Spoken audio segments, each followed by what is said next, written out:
Good evening, and welcome back. Tonight we're diving into one of the most enduring mysteries of the ancient world, the story of Atlantis. What was this fabled city said to be? Was it a real civilization lost to the sea, or a myth created to teach a lesson? And why has the story captured imaginations for over 2,000 years? From Plato's writings to centuries of speculation, the tale of Atlantis has been told as a paradise that fell through greed, a warning from the gods, and even as a hidden piece of forgotten history. We'll explore where the story began, what the ancient sources actually say, and how it grew into one of the greatest legends of all time. As always, I'd love to know where in the world are you listening from, and what time is it for you? Whether you're here to drift into sleep or to follow the currents of history, I'm glad you're with me. Now, let's begin. They say the story begins with a god who loved a lonely hill. There was an island set beyond the straits the old sailors called the Pillars, where the ocean ran broad and blue, and the winds smelled of cedar and salt. In the middle of that island rose a low rise of red earth and living rock. A young woman named Cleito lived there, the last of her line, a quiet keeper of her father's house. When Poseidon walked the world, he found her, and the sea god set his heart upon that hill as if it were a jewel that the waves could not reach. The god circled the place with his power. He set the land in rings so that no one could come to Cleito unless he willed it. From the hill out to the shore, he cut furrows with his trident and filled them with seawater, 3 bright moats under the sunday. Between these, he left 2 rings of firm soil, good earth for a path and for watchposts. The work was clean and complete, like a master mason marking courses on the first day of a palace. From the air, it would have looked like ripples from a stone dropped upon a pond, perfect circles pressed into the island and held in place by a god's stubborn will. Inside the innermost ring, Poseidon made a home for Cleito. He planted a grove where the shade never failed, and the wind spoke softly through leaves that seemed to remember him. He brought forth 2 springs from the bedrock, one warm and one cold. The warm water steamed in the blue mornings and soothed tired limbs at night. The cold ran clear and sweet, fit to drink without fear. People who lived in the outlying farms in later years would say that the springs made the bread taste better and the wine last longer, and that was a small kind of miracle that even a doubtful man could accept. From that house and that marriage came children, 10 sons in 5 pairs. The eldest was Atlas, tall and grave, with a voice that carried. Poseidon gave the whole island to Atlas for his birthright, and named him first among brothers. The ocean that wrapped every coast took the name of the boy, and sailors, who steered by stars and memory, called those waters Atlantic, long after the god went silent. To the other sons, the god gave portions of land and the duty to keep faith with their brother. They would rule as princes, but bend the knee when the eldest spoke. This order was not only law, it was blood, and it set the tone for what the island would become. The land answered this beginning with abundance that even a careful mind might call uncanny. The earth was rich and dark, where the rivers touched it, and light and sandy under the pines, and both kinds of soil gave freely. Barley and wheat rose in soft waves. Vines took hold and thickened on the trellises until the grapes hung heavy and sweet. Orchards of fig and apple gave fruit by the basket, and the olive trees learned the patience of long years, and paid that patience back with oil that kept lamps alive through winter nights. In the uplands there were forests with timber straight enough for the longest beams. On the lower slopes there were reeds and rushes and a white stone that cut to a clean face. Herds wandered the pastures and found grass even in the late season. There were wild things in plenty, and they left their trace along the streams. Old hunters told stories of animals with broad tusks and slow anger that crushed saplings to leave paths of their own making. Whether those tales were true or not, the soil itself could have been an altar. It gave and gave, and asked for very little in return. Atlas and his brothers could have lived modestly in such a place. For a while they did. They took the god's order as a charge, not a license. They built in wood first, and in stone only when it was needed. They set their dwellings near the central hill, and used the rings as the god had intended as guard and boundary, a way to measure distance, and a way to remember who had made it safe. They crossed the water in small boats with poles and paddles, and they kept to the channels where the current ran smooth. They did not raise walls of pride in those first years. They raised shrines. At the center, they kept a precinct for Poseidon and for Cleito, who had been his first love in that place. The precinct had no gold yet and no brazen roof, but people brought the best of what they had. A carved beam that showed the god with a fish in his hand, a bowl of lapis that caught the morning light, a ring made by a smith who had learned to coax a red metal from the dark veins that threaded the island's stone. That metal shone like a smoldering coal and kept its color in salt air. In time, men would call it orichalcum and weigh it with the reverence they gave to gold. Here at the beginning, it was a marvel and a promise. The island underfoot held wealth that was more than grain or timber. It held a future that glittered when the sun moved across the sky. Poseidon's sons did not live as kings on thrones in that first season. They lived as stewards under the eye of a father who could be gentle and terrible in the same tide. Atlas learned to sit with a map scratched on a board and a reed pen in his hand, while the others brought reports of fields and cattle and boats. The map had the hill at its heart, with the rings drawn around it. The lines were both answer and question. How do you cross them without breaking what they mean? How do you open a way for trade without opening a way for harm? The brothers spoke in turn, and Atlas heard them and decided where the next bridge would be built and where the next grove should grow untouched. In such small choices, a realm is born. Visitors came in ones and twos at first. A fisherman from a lesser island in search of new grounds, a trader with beads of amber from a northern coast, a sailor who swore that he had rounded the end of the world and come back again. They found no easy entry to the center. They were made to anchor at the outer ring and wait. The guards were courteous and answered with water from the cold spring and a heel of bread. A boy would bring a message inland and then bring a reply back, and some days the reply was no. It was a hard rule, but it kept the hill quiet, and the people learned that the center must be slow to open or else it would be lost. For a people who loved the sea, they respected the earth most of all. They laid out fields in long rectangles where the ground allowed, and along the river flats, they dug straight channels that watered the crops by gravity alone. The father of one family would show his sons the way the water fell from one measure to the next, and the sons would learn to keep the silt clear and the banks strong. This was not the work of a gilded court. It was the work that fills the day and gives a full table at night. And yet there was a quiet grandeur in it. When the harvest came, the people gathered in the precinct and poured grain from the first sacks onto the temple floor, and the sound was like rain on a roof. Every year the sea reminded them who they were.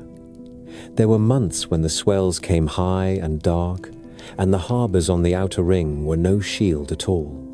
The fishermen pulled their boats up beyond the reach of spray, and the families stayed inland and listened to the roar. When the storm passed, the sky would clear, and the island would look washed and new. The rings would still be there, calm and bright, and the springs would still be flowing, one warm and one cold. The people would walk to the precinct barefoot on the wet ground and thank the god because they were still on his island and he had not withdrawn his gift. So the beginnings of Atlantis were not riotous or wild. They were careful and deliberate. A god made a safe circle around a hill. A woman kept a home at its heart. 10 sons learned to love a place more than they loved glory. A small city grew up shore by shore around the calm center. In that calm, the future gathered its strength. Atlas came into his crown as a man steps into a room already full of light. The ground had been prepared by a god and by steady hands. What he did was to keep that light from burning the house. His first acts were not grand gestures. He set laws and he set a rhythm. He called his brothers to the central hill and told them what they already knew. Each would govern his portion. Each would owe tribute and loyalty to the High King. They would meet to judge one another, not to flatter. They would bring their quarrels to the temple and leave with their pride trimmed and their duty made plain. In such beginnings, the island took its measure. The city and the rings began to grow in a way that pleased both masons and sailors. The water passages were not a mere show of divine power. Atlas had bridges laid across the narrowest spans so that carts and cattle could pass from one belt of land to the next without a long detour. He ordered a broad canal cut from the outermost ring to the open sea so that a ship with a high prow could come in on a flood tide and find calm water behind the walls. The channel ran straight as an arrow and was kept deep with crews who knew how to read the mud. On the inner rings he placed drawbridges that could be raised in a moment when trouble came. The harbor became a kind of lung for the city. Ships breathed in and out, and the life of the place moved with them. Stone soon gave the city its face. The quarries yielded 3 colors that pleased the eye. The builders set white stone where sunlight would strike. They set red stone in bands along arches and lintels. They set black stone deep in foundations and along the waterline where spray and salt would test it. The walls of the 3 great circuits were faced with metal. The far walls shone with bronze that took a good polish. The next gleamed with pale tin. The inner wall caught the sun like live embers because the masons had clad it in orichalcum. Men did not agree on what orichalcum truly was. Some called it a metal in its own right. Others said it was a master's alloy that married different ores. On Atlantis, no one argued. They had it, and it held its color in sea air, and it made a wall look like the horizon at dusk. Within the innermost ring, the kings raised a temple to Poseidon and to Cleito. It stood large enough to make a man feel small, but not so large as to lose the sense of a shrine. The columns were sheathed with plates of the red metal. The roof took on a pale glow at sunrise because sheets of pale metal lay under the tiles. The floor was paved with white stone veined with blue like old ice. In the cellar stood the god. The statue showed Poseidon with his trident in one hand and a chariot at his back. The horses were in mid-step, and the sea seemed to move with them. Around the feet of the god ran a frieze that told the story of the 10 brothers taking their lands. Cleito was set beside him, with a hand lifted in blessing. When torches burned in that place, the gold leaf on the reliefs looked like firelight caught and held. Atlas ordered that the laws be set on a pillar of orichalcum in the precinct. The pillar carried more than words. It bore the weight of the island's self-respect. When the 10 kings met by custom every 6th year, and also every 5th year, they came crowned with branches cut in the sacred grove, and they hunted a bull in the court as their fathers had done. They did not take a penned animal. They chose one that could still break a man's leg. They swore by the god, by the pillar, and by the blood of the bull that they would rule justly, keep faith, and punish any king who broke the law. It made a sober spectacle, the smell of warm blood, the salt sting of burning meat, the 2 springs running a few steps away, one steaming in the cool air, and one so cold it numbed a hand. The sight carved a groove in memory. A man who had stood there once did not forget what he had promised. The plain beyond the ring city carried the weight of the realm. Atlas had the engineers map it like a game board, so water could be made to serve without waste. They cut straight canals to carry timber down from the mountain and to carry grain from the fields to the harbor. They set barrages on the river and simple locks with gates that could be worked by men with poles. The fields were laid in long rectangles with earthworks to hold back flood water in the wet months and to stretch the flow in the dry. Herds grazed in commons that were measured and recorded. Forests were cut by rule, and the rule was strict. No beam for a palace unless the same stand planted twice as many saplings as had been felled. This was not pious talk, it was practice. In a generation, the law paid back what it had demanded. The island's belly held metal and stone enough for a great many plans. The miners brought out copper and tin and a quality of black stone that took a keen edge. From the deeper seams, they brought the red metal that the jewelers and armorers loved. At first, it went to the temple and the pillar and the inner wall. Later, it worked its way into the life of the city. You could stand in the market at midday and see the red glimmer in rings and buckles, in the rims of bowls, in the fittings of scabbards, in the nails that bound a prow plank to the ribs of a ship. The smiths taught apprentices how to heat and fold the metal so it did not crack when the weather turned. When the first storms of the season blew over the harbor, the red fittings held. Order ran down through the ranks as water runs down terraces. Each of the 9 princes under Atlas kept a muster of men, a record of fields and flocks, and a tally of tribute. They came to the central hill on appointed days and offered not only coin and goods, but an account of how the people lived. Atlas did not care for a pile of ingots if the village that sent them had roofs with holes or a well-gone brackish. He could be exacting. He would send a brother back into the night with orders to mend a causeway or to cut a new channel before the next rains. He held glory at a distance and kept usefulness close. Daily life in the Ring City followed the lines of this thought. The builders laid out stows and markets where a man could trade for grain and fish and good salt without being jostled by wagons. They set the smiths in one quarter where the air already tasted of charcoal so that the rest of the city would not choke. They put the tanners downwind and kept the potters near the clay pits.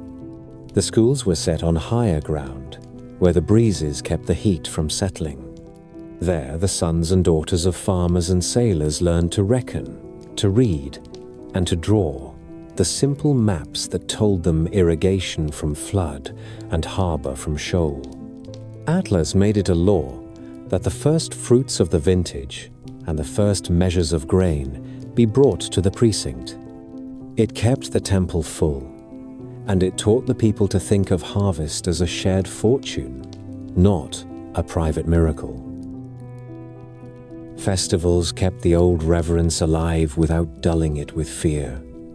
On the day of the springs, the people carried bowls of the warm water and the cold, and poured them together on the steps before the god. They said it made the mind remember both comfort and sharpness. On the day of ships, the harbor mouth was decked with garlands, and the old rowers took to the oars again, while the children beat time on shields.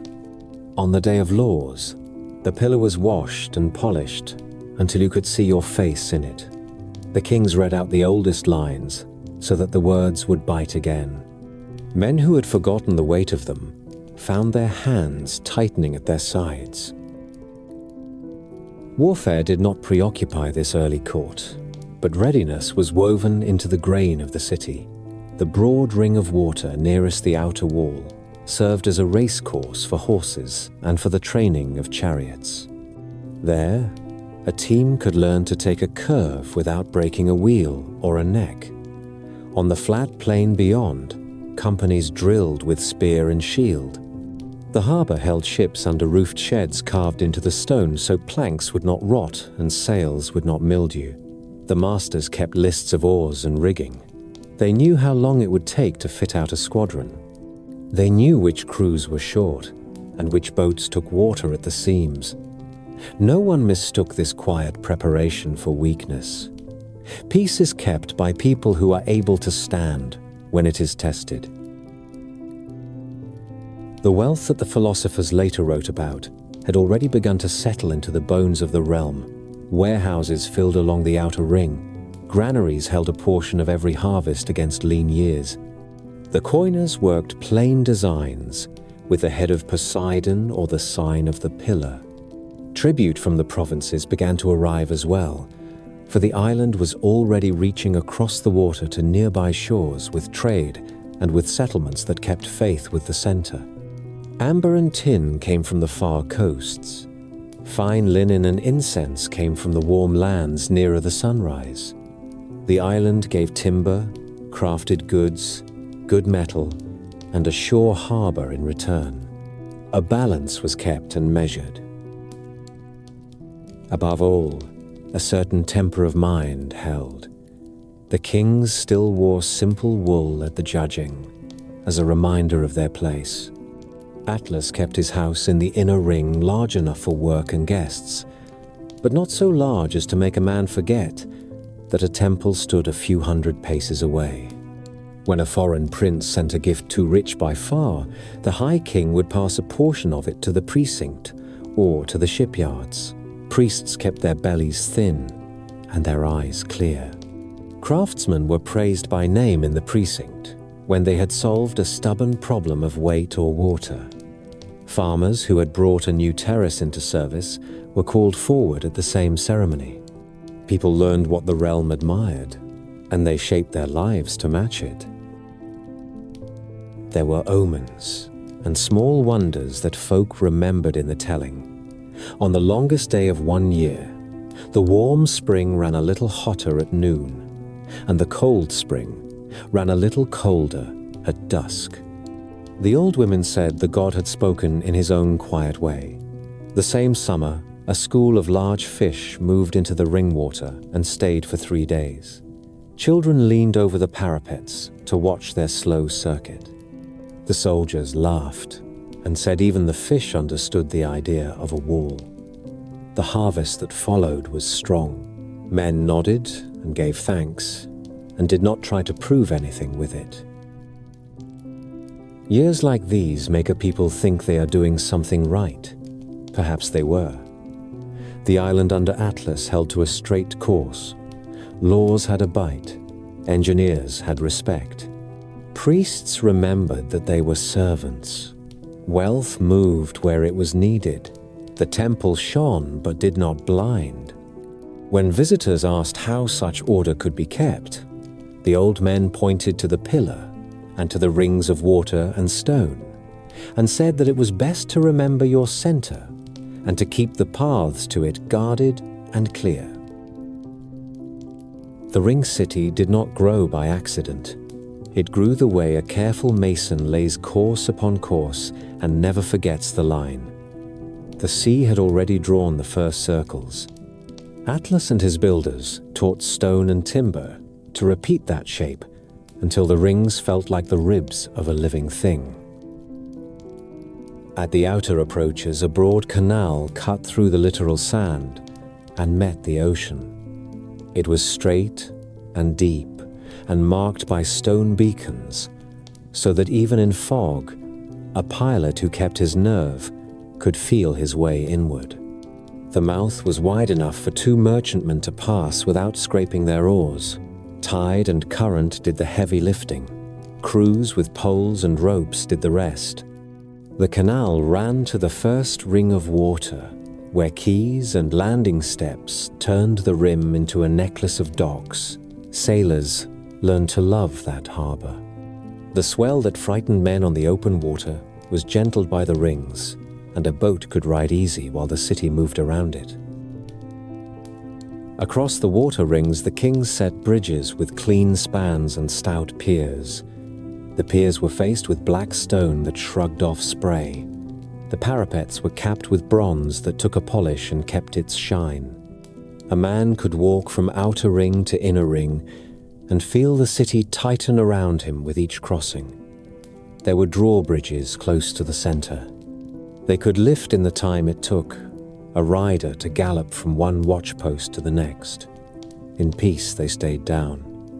In trouble, they made the water wide again. The 3 great walls carried the city's pride on their faces. The far wall showed bronze plates fixed with rivets that were flush to the touch. Sunlight turned that belt into a warm band at morning and evening. The next wall wore tin that looked pale at noon and took on the color of the sky at dusk. The inner wall had the red metal that travelers remembered when they told their hosts at home what they had seen. The plates were set over good stone and bound with clamps of copper. The joints were so fine you could not fit a knife's tip between them. Guards walked the tops where tiles kept the rain off the patrol. Below, stairs cut into the thickness of the wall led to doors that opened onto the bridges and onto the quays. You could move men faster along those stairs than a trumpet could carry a note.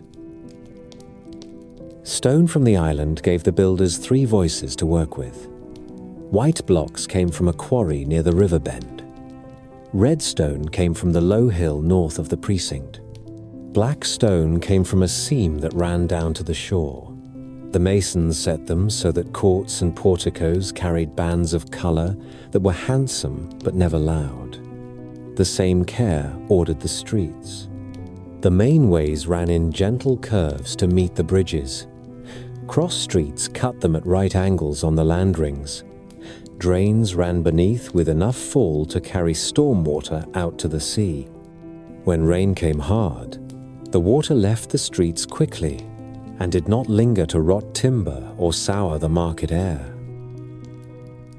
The inner ring carried the heart of the realm. The precinct to Poseidon and Cleito stood there in measured grandeur. Ivory and gold gleamed in the darkness within. The statue of the sea god rose above a basin that caught the light of oil lamps. He held the trident and drove a chariot, whose horses seemed to be rising through waves. Around the base, metal workers had set a band of red plates that did not dull, no matter how many lamps smoked before them.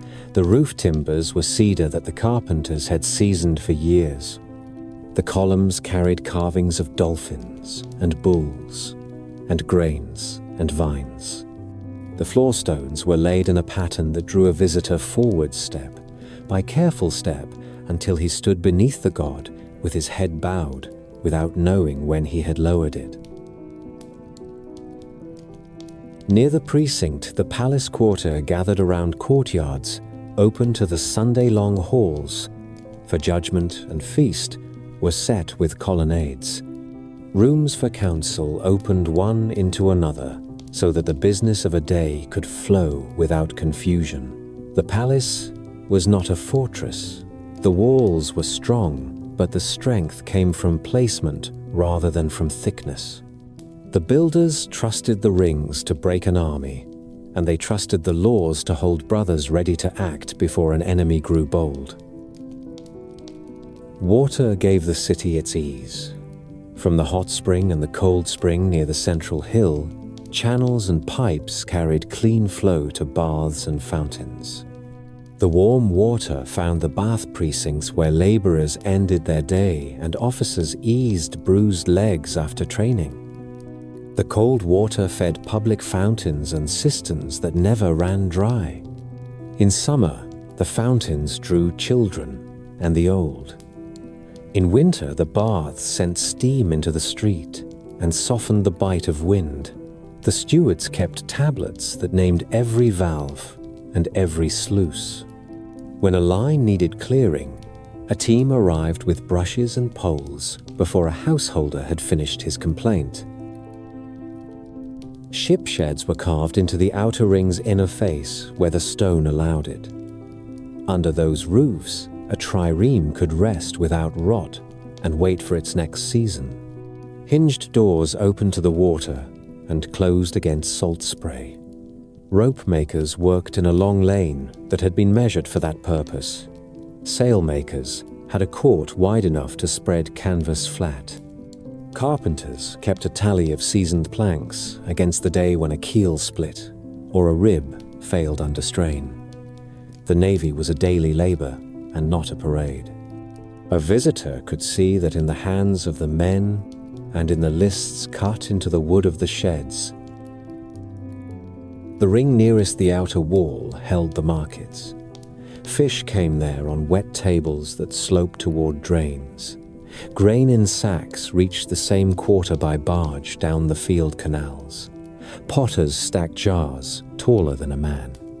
Smiths sold nails by weight and knives by feel.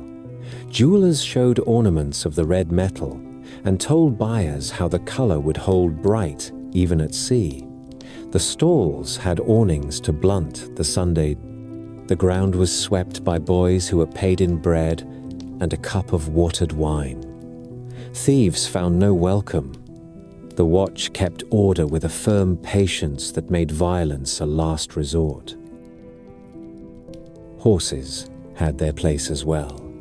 The broad ring of water closest to the wall served in part as a course.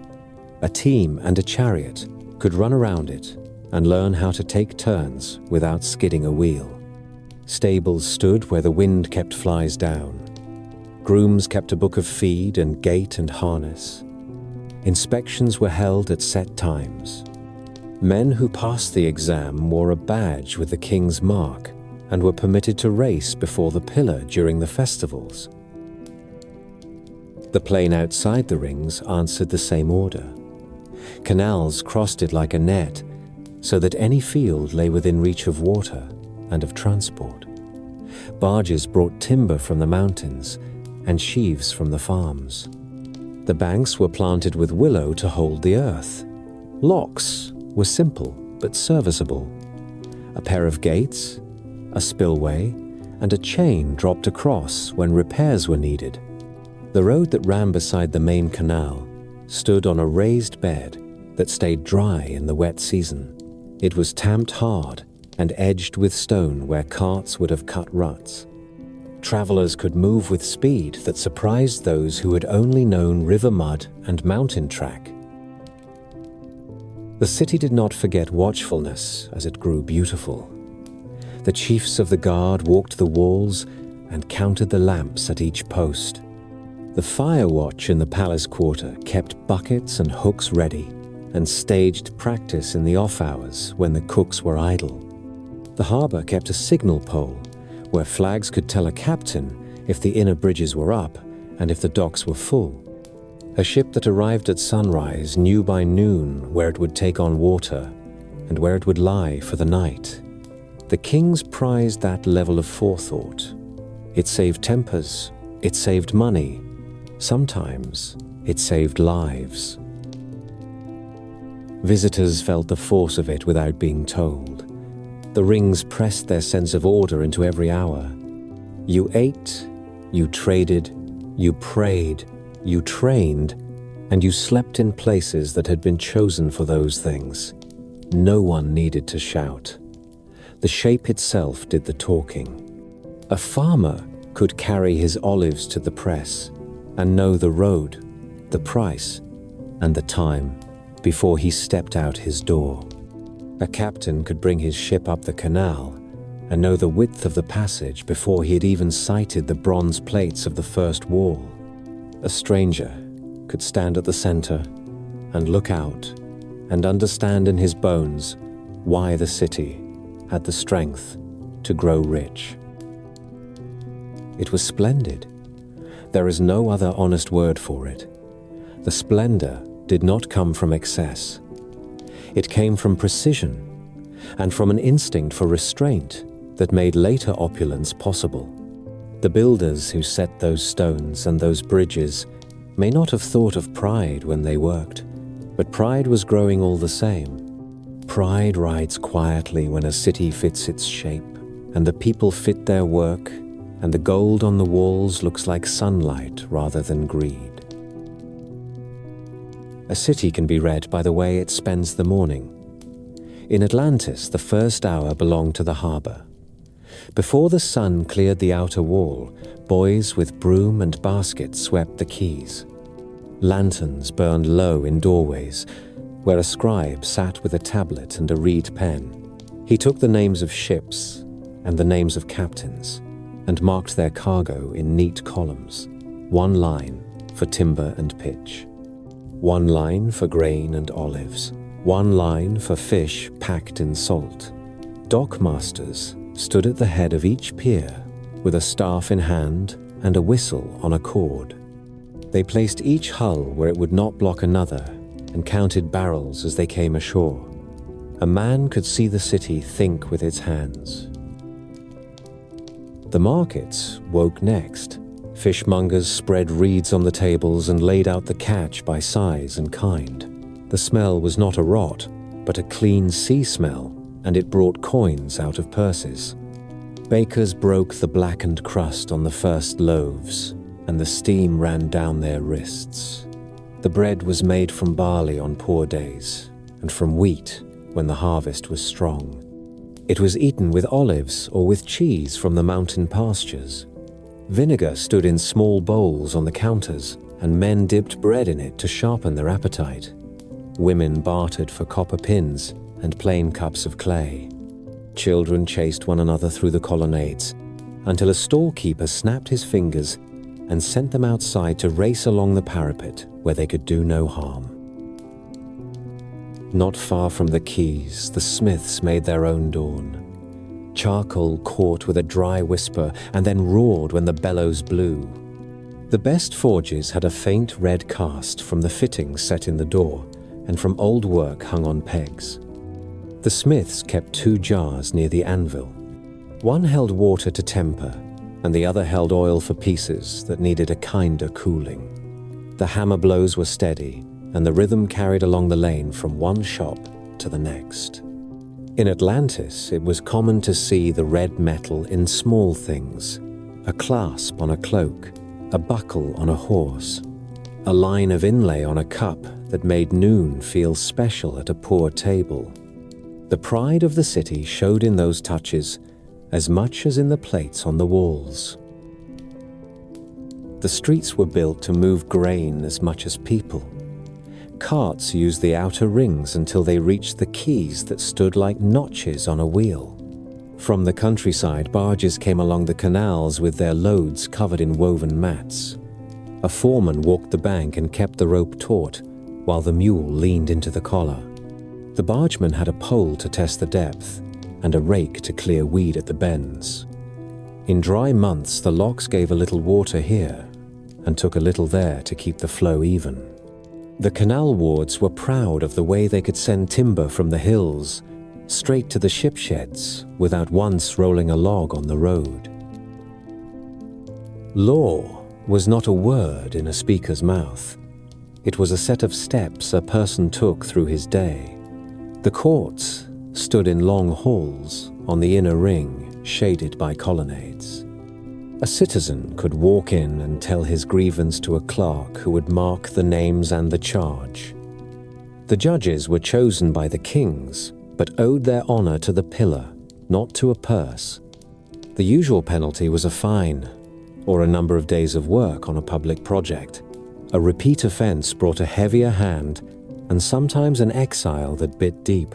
Men feared exile more than the whip.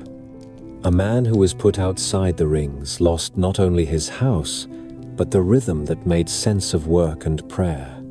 That fear kept the peace better than any blade. The kings met by rule. Every 6th year, and again every 5th year, they walked to the temple with green crowns on their brows and robes that were free of ornament. They hunted a bull within the precinct. It was not a cruel spectacle. It was a test that marked the passage from oath to action. They swore over the blood on the stones that they would keep the laws as written on the red pillar. They pledged to judge their brothers if need demanded it. A king who failed the law could be stripped of his honors and of a portion of his land. The story says it happened more than once. The island learned early that there is no quicker way to rot than to excuse the powerful. The days were not all work and rule. The calendar held its own shape. On the day of ships, painted banners hung from the outer wall, and a procession of crews walked through the city with oars held upright on their shoulders. On the day of the springs, the people brought jars from both fountains to the steps of the temple and poured them together so that steam rose in the morning light. On the day of the games, the broad ring of water near the wall became a track. Chariots ran in pairs on the path beside it, and teams changed places like birds turning in the sky. Wrestlers fought on packed earth with oil on their shoulders. Runners went around the rings until the crowd shouted the winner forward to touch the pillar with his hand. A prize might be a wreath or a cup, or the right to stand at the king's table for one feast. The honor mattered more than the gift. Education was a common duty. Children learned numbers and letters in rooms that breathed the sea breeze. They drew the plan of the rings on wax tablets until they could do it with their eyes closed. They learned the names of the winds and how to judge a harbor by the set of the current and the color of the water. The sons of shipwrights could name timbers by sound when tapped with a mallet. The daughters of merchants could reckon a cargo and spot a false weight in a moment. Priests taught the old hymns and the stories that lay under the city like a foundation. Mariners taught the younger ones how to find the pole star and how to keep a course when the sky went to rain.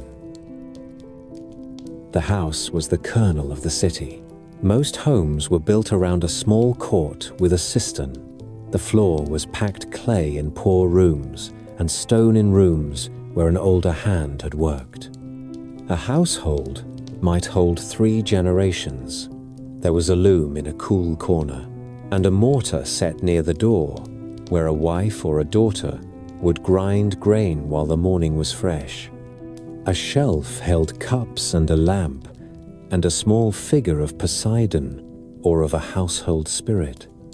When a child was born, the father would set a dish of honey by the tiny altar and ask for a steady breath and a strong back in the years to come. When someone died, the family washed the body with water from the cold spring and watched through the night, telling stories that had teeth and laughter both. Food was simple and good. Fish and barley bread made the daily meal. On a better day, there was goat or kid stewed with onions and herbs. On the days after a festival, there might be beef in pieces handed out from the precinct, for the sacrifice fed the people as well as the god. Oil and figs sweetened life. Wine watered for common use and strong for rites. Salt from the pans beyond the fields. Honey from the hives kept under thyme and sage on the sunny slopes. A visitor who stayed a week would come to believe that the island itself had learned how to feed a table with nothing wasted. Crafts gave Atlantis its polish. The potters knew a slip that fired to a low shine and took red paint without bleeding. The carvers could turn a piece of black stone into a seal that pressed a ship on wax so cleanly that you could count the planks. The weavers learned to make a tight cloth for sail, and a soft cloth for robe, and a colored border that told a family's name at a distance. Money went into such things with a calm hand. The kings did not dress like peasants. They preferred cloth that spoke in low voices. They wore rings and collars that showed the red metal in ways that were felt more than seen. A court that knows how to speak softly in these matters is a court that can live through years of plenty without losing its wits. The navy and the army were not hungry mouths that ate the city bare. They were trades that kept other trades alive. Shipwrights passed down measures by memory and rule. Oars were paired by weight. Sails were folded and salted and folded again. Captains taught green crews to keep time by song so that the stroke would not wander when the water was rough. On land, the drill fields took men in harvest slack and sent them home when the season turned. Spears were stored point down in racks under eaves where rain could not reach. Shields hung clean on pegs. A city that can put a wall of wood on the water in a day is a city that draws respect without needing to draw the sword. Foreigners found welcome and rule in equal parts. Guest houses stood near the outer ring and were kept clean. Interpreters sat with the scribes at the keys and earned their keep by ease of tongue. Customs took a fair slice and no more. A cheating captain could expect to go home without his cargo and with his ship under seal. An honest trader could expect a clean ledger and a cup of wine at the end of the day. Many came back simply for the relief of knowing what they faced.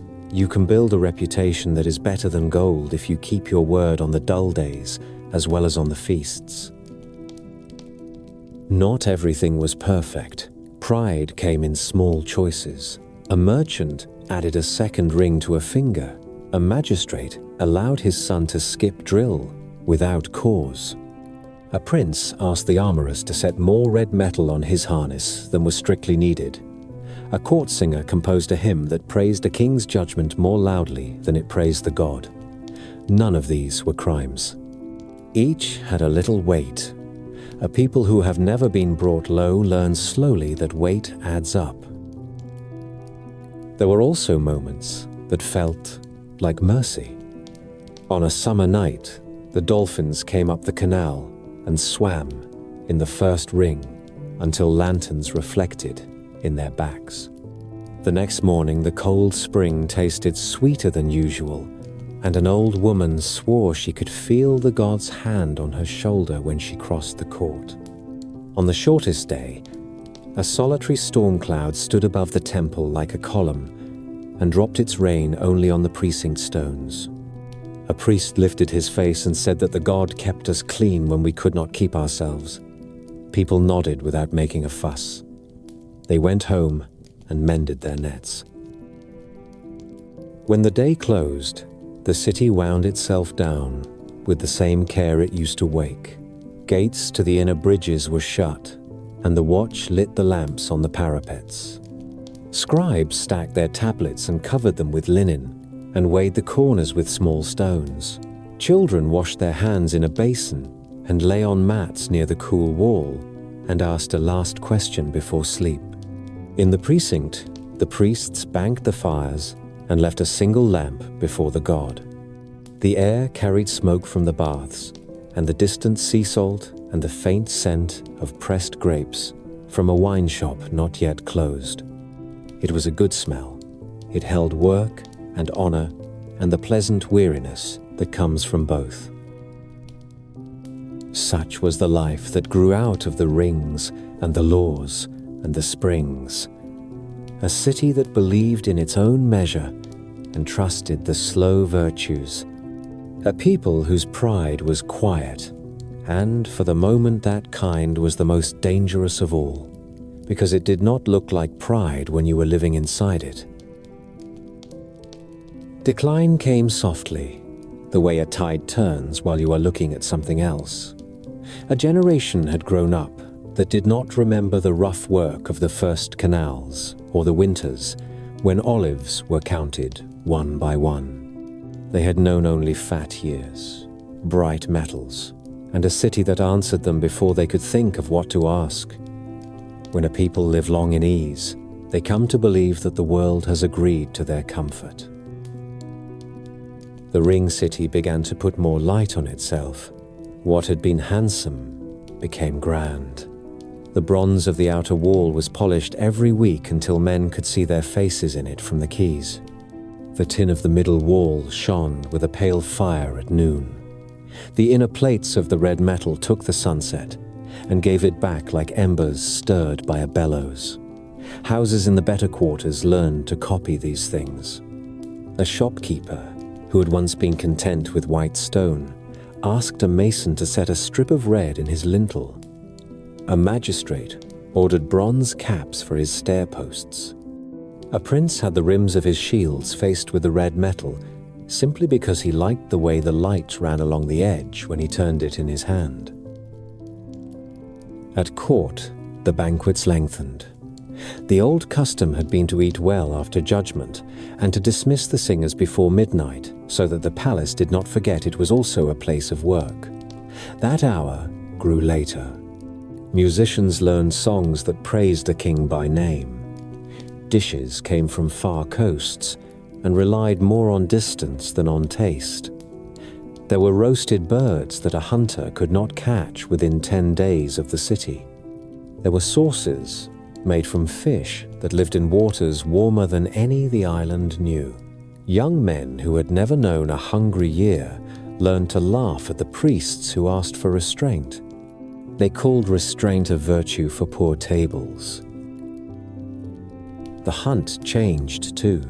The king still took the bull in the precinct when they swore by the pillar, but fewer bulls came from the wild.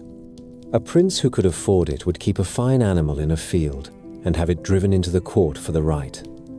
Old men remembered when a king had blood on his ankles and dust in his teeth before he made his oath.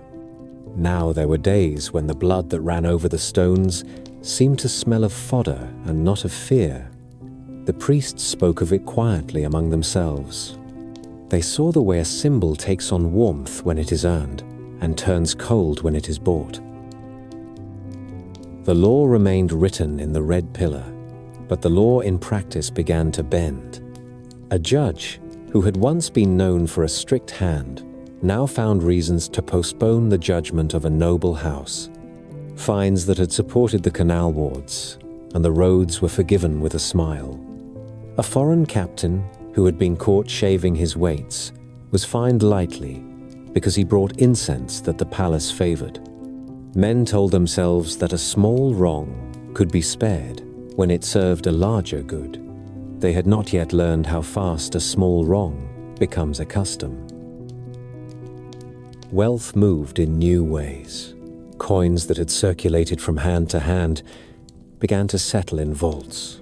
Lenders appeared who would write a neat contract and charge for time. A farmer who had taken a loan against a poor harvest found himself paying with the next one too.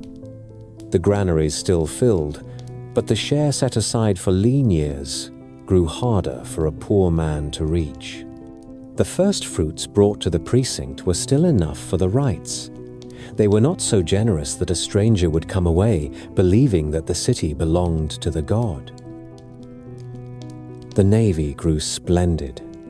Rams were faced with a broad band of the red metal. Ships carried carved prows that turned the heads of children on the quays.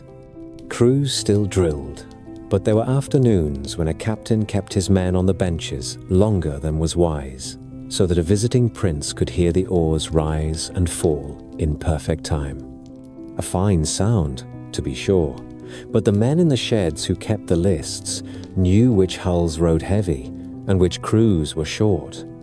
They knew the difference between show and readiness. They could smell it. Trade widened. Ambassadors came with rich gifts from the coasts that lay nearest the sunrise, and from the lands that lay beyond the sunset wind. They spoke in smooth voices about partnership, about protection, about tribute. The kings listened. The maps in the war room took on more marks. Where the lines had once named harbors and safe water, they began to name garrisons and ports of call, where a ship of Atlantis would expect a portion of the market for the favor of its presence. A proud city tells itself that such favors are the same as friendship.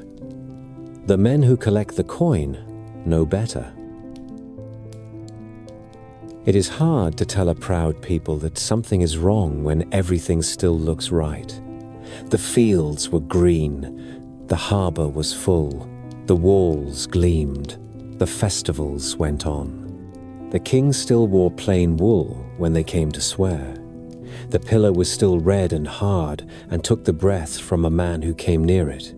Yet there were other signs that the old patience was thinning. A judge snapped at a clerk for bringing a case from the river wards that should have been settled with a coin and a handshake. A captain struck a sailor across the mouth for singing the rowing song a beat too fast. A prince frowned when a priest asked him to sit without his ring at the council table. Little things, and the city was full of little things.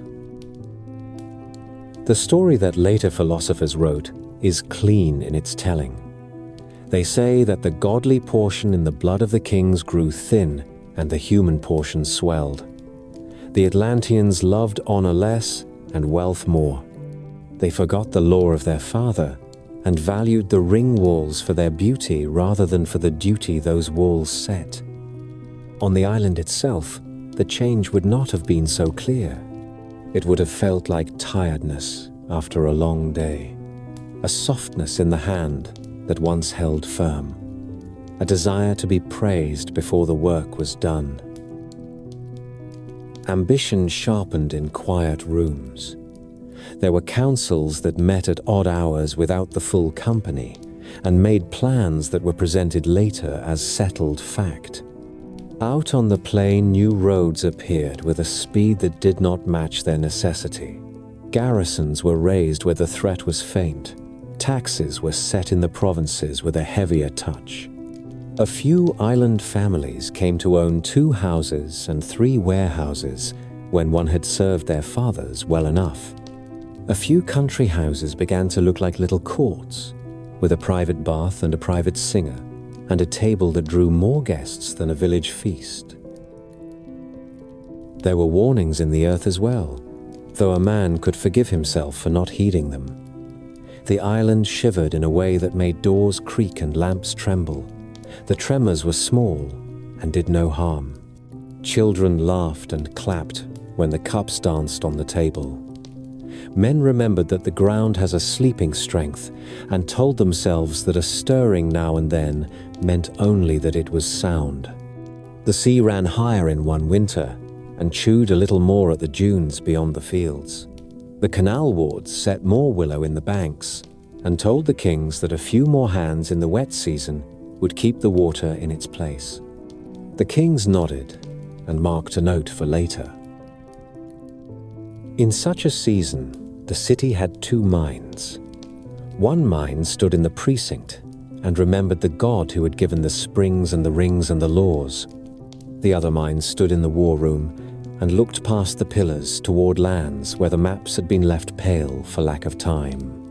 Both minds called themselves loyal. Both spoke of duty. Each began to forget that duty can pull a man in 2.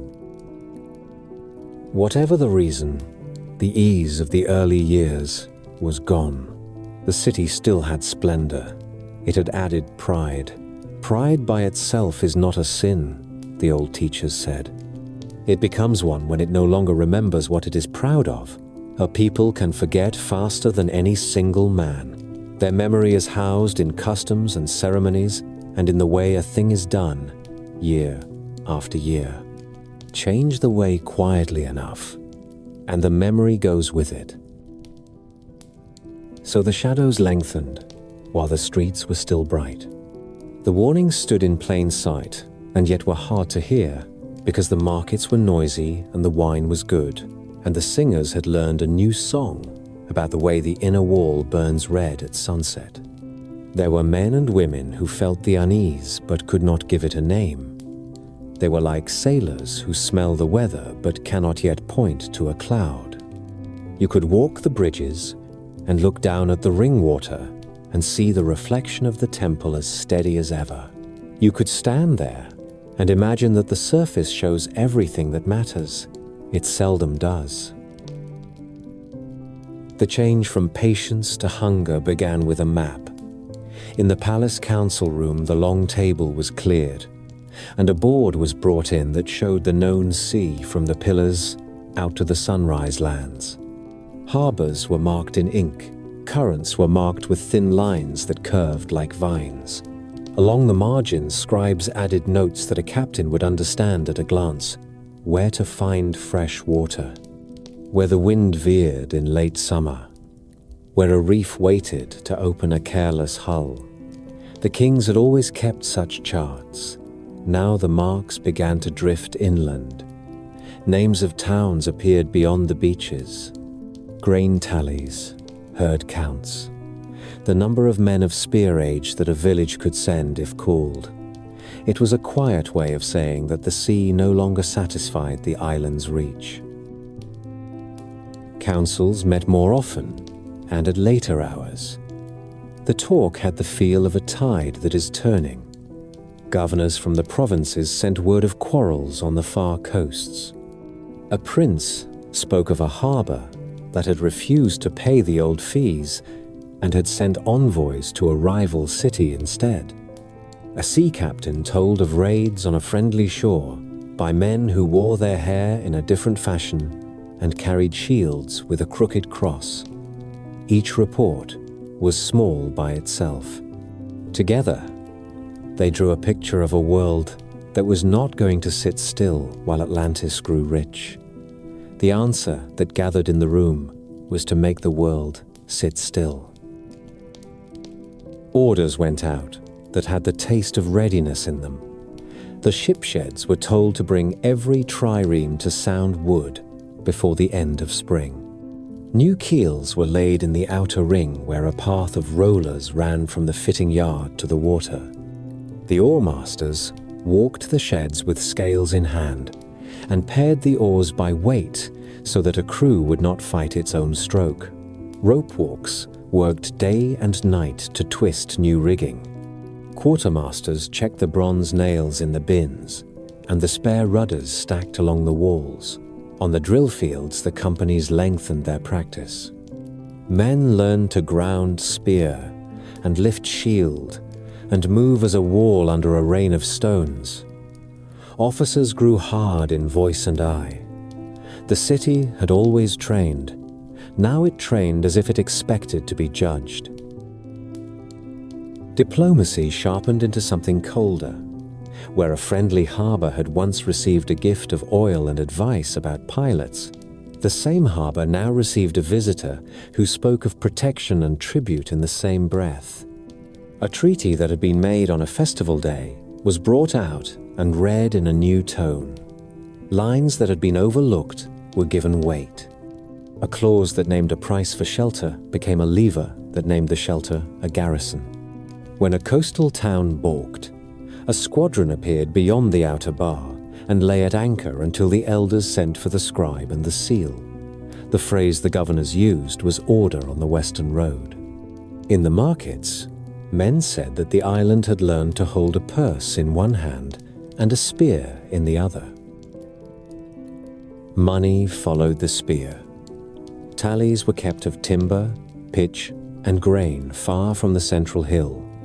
A chain of storehouses appeared along the routes that mattered.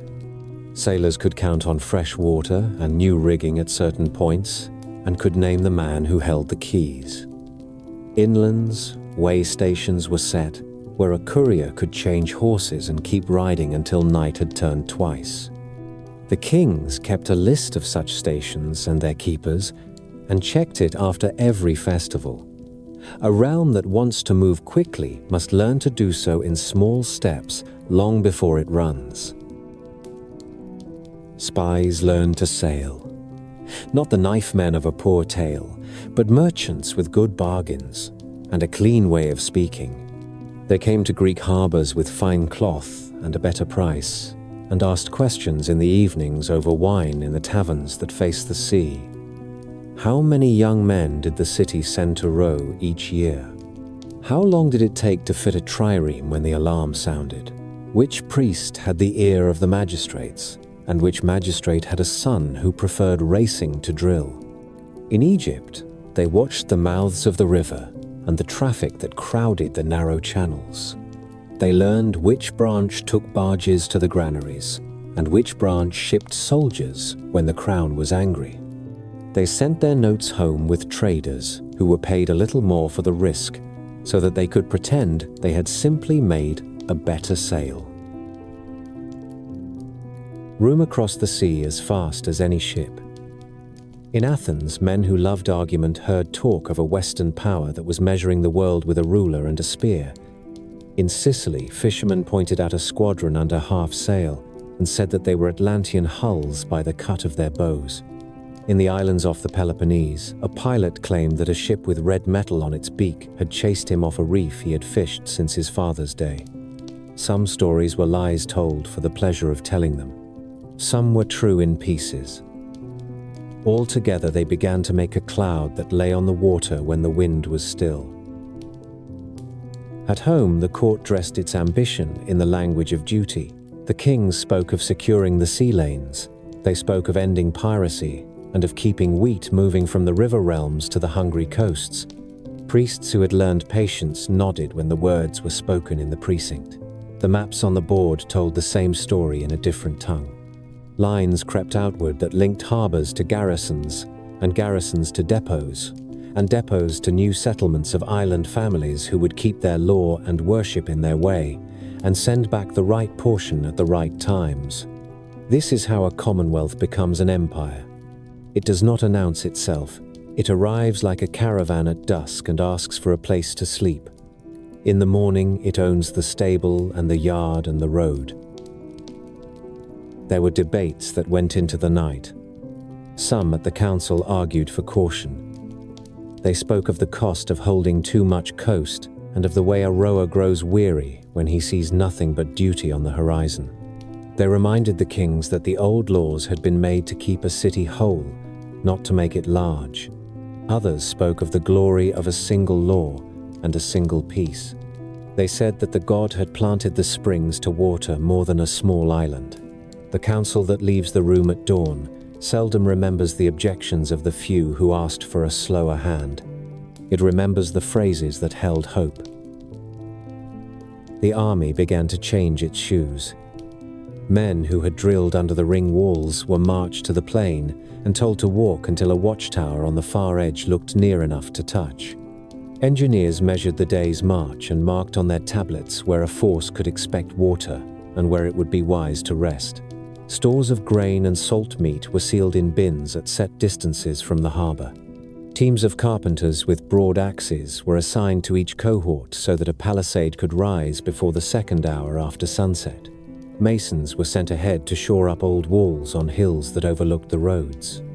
The city was teaching itself to live away from the sound of its own fountains. Ships learned new habits as well.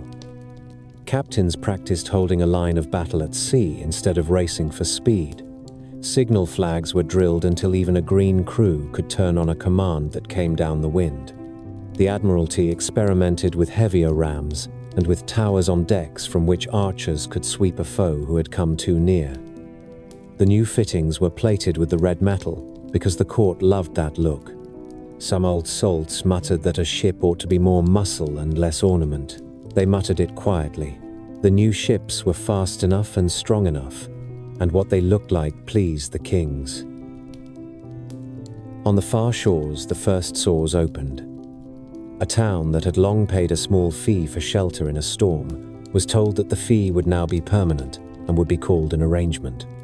A governor placed an island magistrate in a hall where a local elder had long Saturday. The elder bowed and stood aside and went home to a house that felt smaller than it had the day before.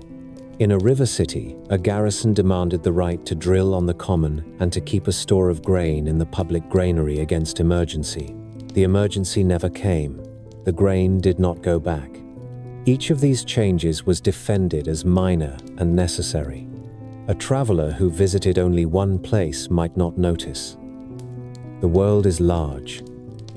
The pattern is what matters. Even while the empire took shape, the island told itself that it was acting with restraint. A prince could point to a town whose docks were safer because an Atlantean ship lay within sight. A merchant could count the coins saved because a known garrison warned off a band of sea raiders.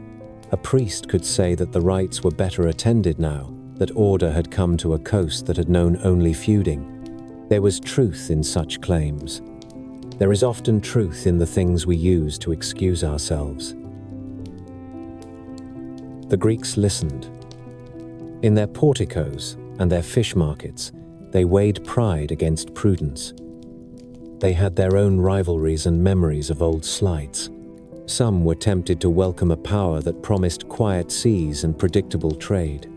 Others spat on the ground and said that a quiet sea is a dead sea, and that a people who let another write their laws deserve the sleep that follows. In the temples of Athena, men prayed for wisdom and strength. In the wrestling courts, boys watched the western horizon as if muscle and breath could give them news. A rumor needs an enemy if it is to grow teeth. Atlantis was giving rumor an enemy that had a name and a face and a fleet. The island did not hide what it was doing. It could not. Ships and soldiers make noise. Drums of pitch roll loud on boards. New walls show their fresh-cut stone even to a stranger. What Atlantis did instead was to believe that the scale of its power would make its purpose seem natural. The city had lived long with a sense of measure. Now that same sense of measure told it that more was the proper size for a realm that had outgrown its first limits. It is easy to mistake appetite for destiny when every plan you make comes together on time. The old teachers would have called this the hour before the storm. The streets were still bright. The pillar still shone in the lamplight. The springs still ran warm and cold. Beyond the rings, the lines on the council board had reached as far as the kings dared to trace them without starting a war. The last step was one they thought they could make with a steady foot and a steady hand. They forgot that the sea lives for moments when a steady hand is not enough. War began the way a storm begins, with a change in air that only the old fishermen feel in their bones. The council board that had shown routes and depots took on a new face. Lines once drawn for trade now carried the weight of marching orders. The admirals brought forward the tallies that they had kept in good times. How many crews were ready to row through a long day without losing the beat? How many hulls stood tight in their seams? How many spare oars lay in the racks? The quartermasters set out lists of salt, meat, grain, and pitch. The head of the rope walk named the length of new rigging he could deliver by the next moon. The figures did not sing. They spoke in a plain voice that said the island was ready to test what it had become. The summons went out to the 10 regions. Each prince sent his muster by canal and rowed to the ring city, where the sheds and the wharves could swallow men and gear without a clog. The harbor that made a man love it on a calm day became a machine that moved. Triremes slid into the light one after another with their rams newly burnished. Transport barges took on amphorae of water and sacks of meal. Marines checked shields on the quay and tied their helmets to the straps of their cuirasses so that a gust would not claim them as a joke. Slingers counted the smooth stones in leather bags and ran a thumb over each one. Archers checked the binding of their bows and warmed their fingers over little braziers before the dawn watch. Orders were spoken by men who had drilled for this hour since they were boys. The first wave would go south and east along the familiar lanes across the western sea. The second would sweep toward the rich river country to show the flag and judge the banks. A third force would hold west of the pillars to keep jealous eyes from the heartland while the main business was done. The schedule read like a ledger. Tide in the second hour. Wind likely from the north before noon. Rest on the lee of the Long Island if the swell steepened after dusk. Sleep in watches. Keep the oars dry until called for speed. The fleet that left the outer canal in that season was the largest the island had ever put to water. Their order steadied the heart. Warships in the van moved like shepherd dogs. Transports followed in good intervals so that a sudden shift in current would not drive one hull upon another. The admirals had placed their boldest captains on the outer flank and their calmest men at the center. Signal flags climbed and dropped on masts. The water between the rings barely stirred before the last ship cleared the mouth and felt the clean lift of the open sea. They made first for the long coasts around the western desert, where the Green River cuts the brown land and spills its wealth into the sea. The island had traded there for generations. Now its captains stood off the mouths and counted the barges and the guards. They had names for the branches and could tell one from another by the color of the outflow and by the way driftwood turned at the bars. The garrisons ashore watched the new arrivals and sent riders inland to the scribes who kept their own lists. When the envoy from Atlantis went ashore, he wore a plain cloak and a firm expression. He spoke of order on the sea lanes, of a fee that would bring patrols at need, of a treaty that had long been sleeping among other papers. The local governors measured the speech against the ships they could see and made the choice that men make when they are not sure of tomorrow. They agreed to a levy and to a right of anchorage that let the island plant its first tokens on the river's lip. It was called friendship at the signing. It felt like a weight on the scale. From the river country, the first wave moved along the curve of the coast toward the islands that lie between the Sunrise Sea and the Great Gulf. There they found fishing towns and trade colonies that had long looked both ways when a taxman approached. A squadron stood off a harbor at dawn, and the sun showed red on the metal plates of the rams. On shore, the elders gathered with stiff backs and set faces. The admiral asked for pilots and stores. The elders asked what they would receive in return. The answer was the same in each place: safe water, a portion of the market, a garrison for a season only. The garrison left strong doors behind when it went.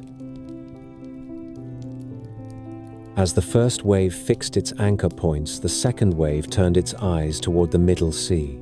The charts in the island boardroom had traced old routes to the big islands and to the boot of the long peninsula. Those waters were thick, with harbors that saw more wine than law. Raiders made a living out of inlets that no foreigner could find twice. The island sent fast hulls there with keen oarsmen and captains who liked to solve problems with their hands. In Sicily, they cut off a nest of pirates by chasing them into a bay with a narrow throat and then blocking the mouth with a line of ships tied stern to stern. When the trapped men tried to swim out at night, Marines met them in the water and pulled them aboard and gave them a choice that was not really a choice.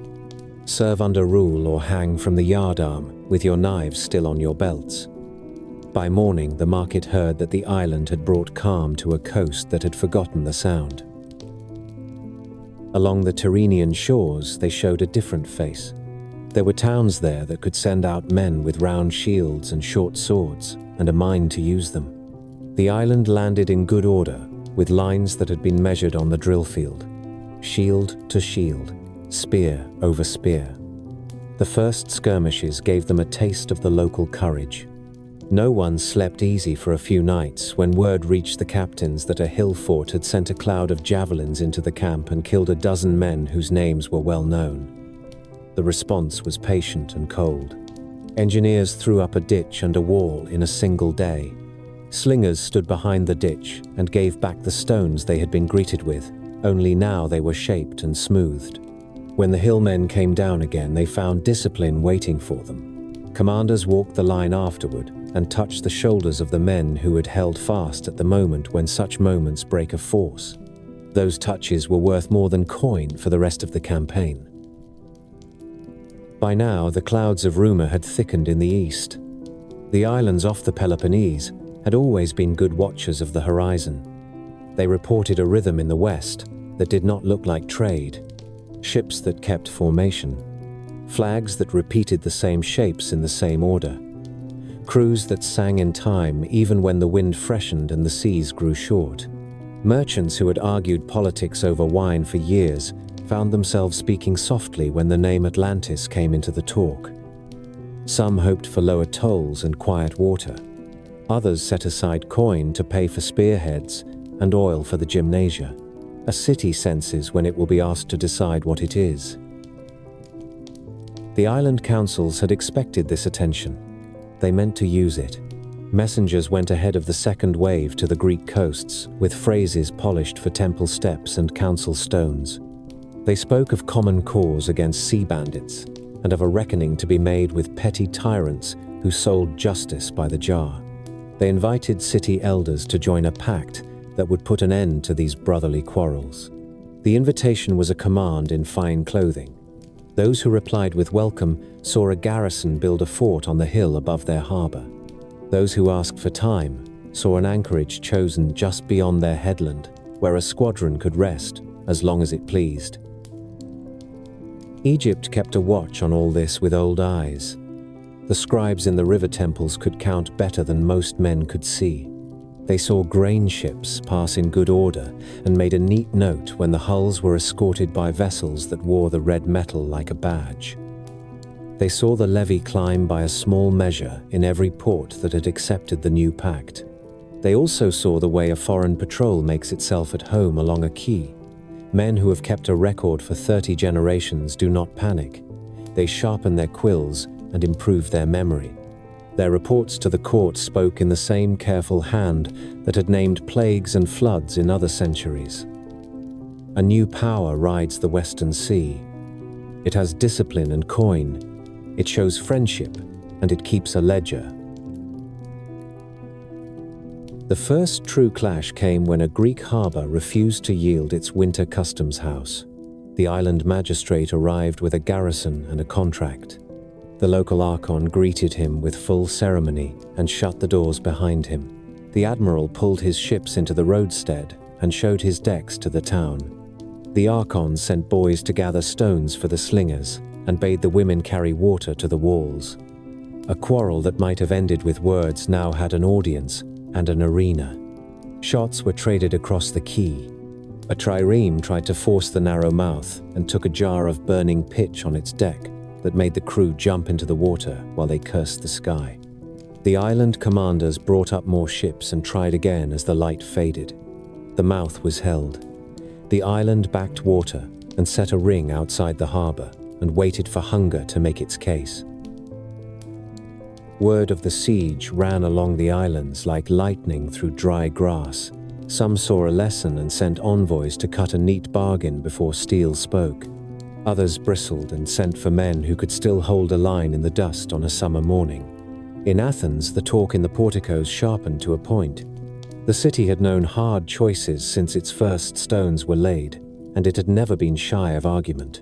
Sailors who had spent their lives reading wind and wave spoke for caution.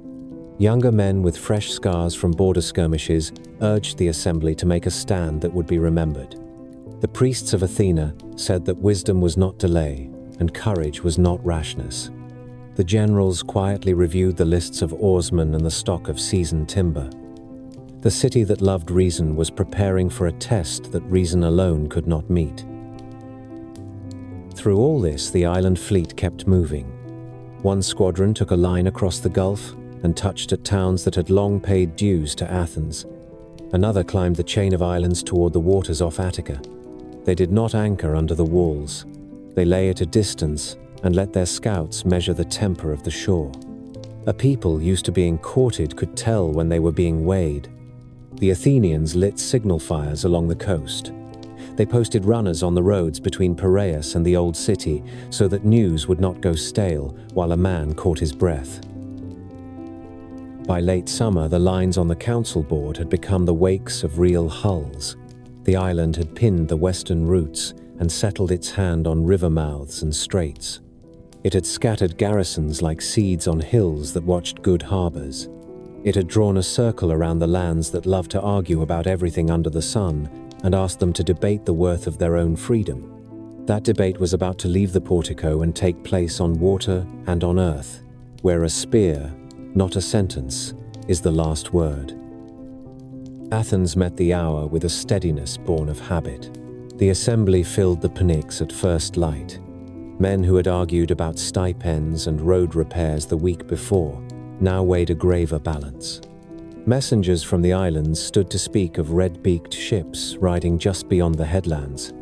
A pilot from a harbor under siege told how the blockade tightened each night like a rope in a rigger's hands. Priests from the Acropolis brought word that the omphalos smoke had risen straight in a still air and that an owl had crossed the city at dawn. It was not a promise. It was a sign that the city was awake. The vote was taken with speed. The generals were given full command. The triarchs who had long kept a ship at their own cost were called to name their crews and bring their vessels into the sheds at Piraeus.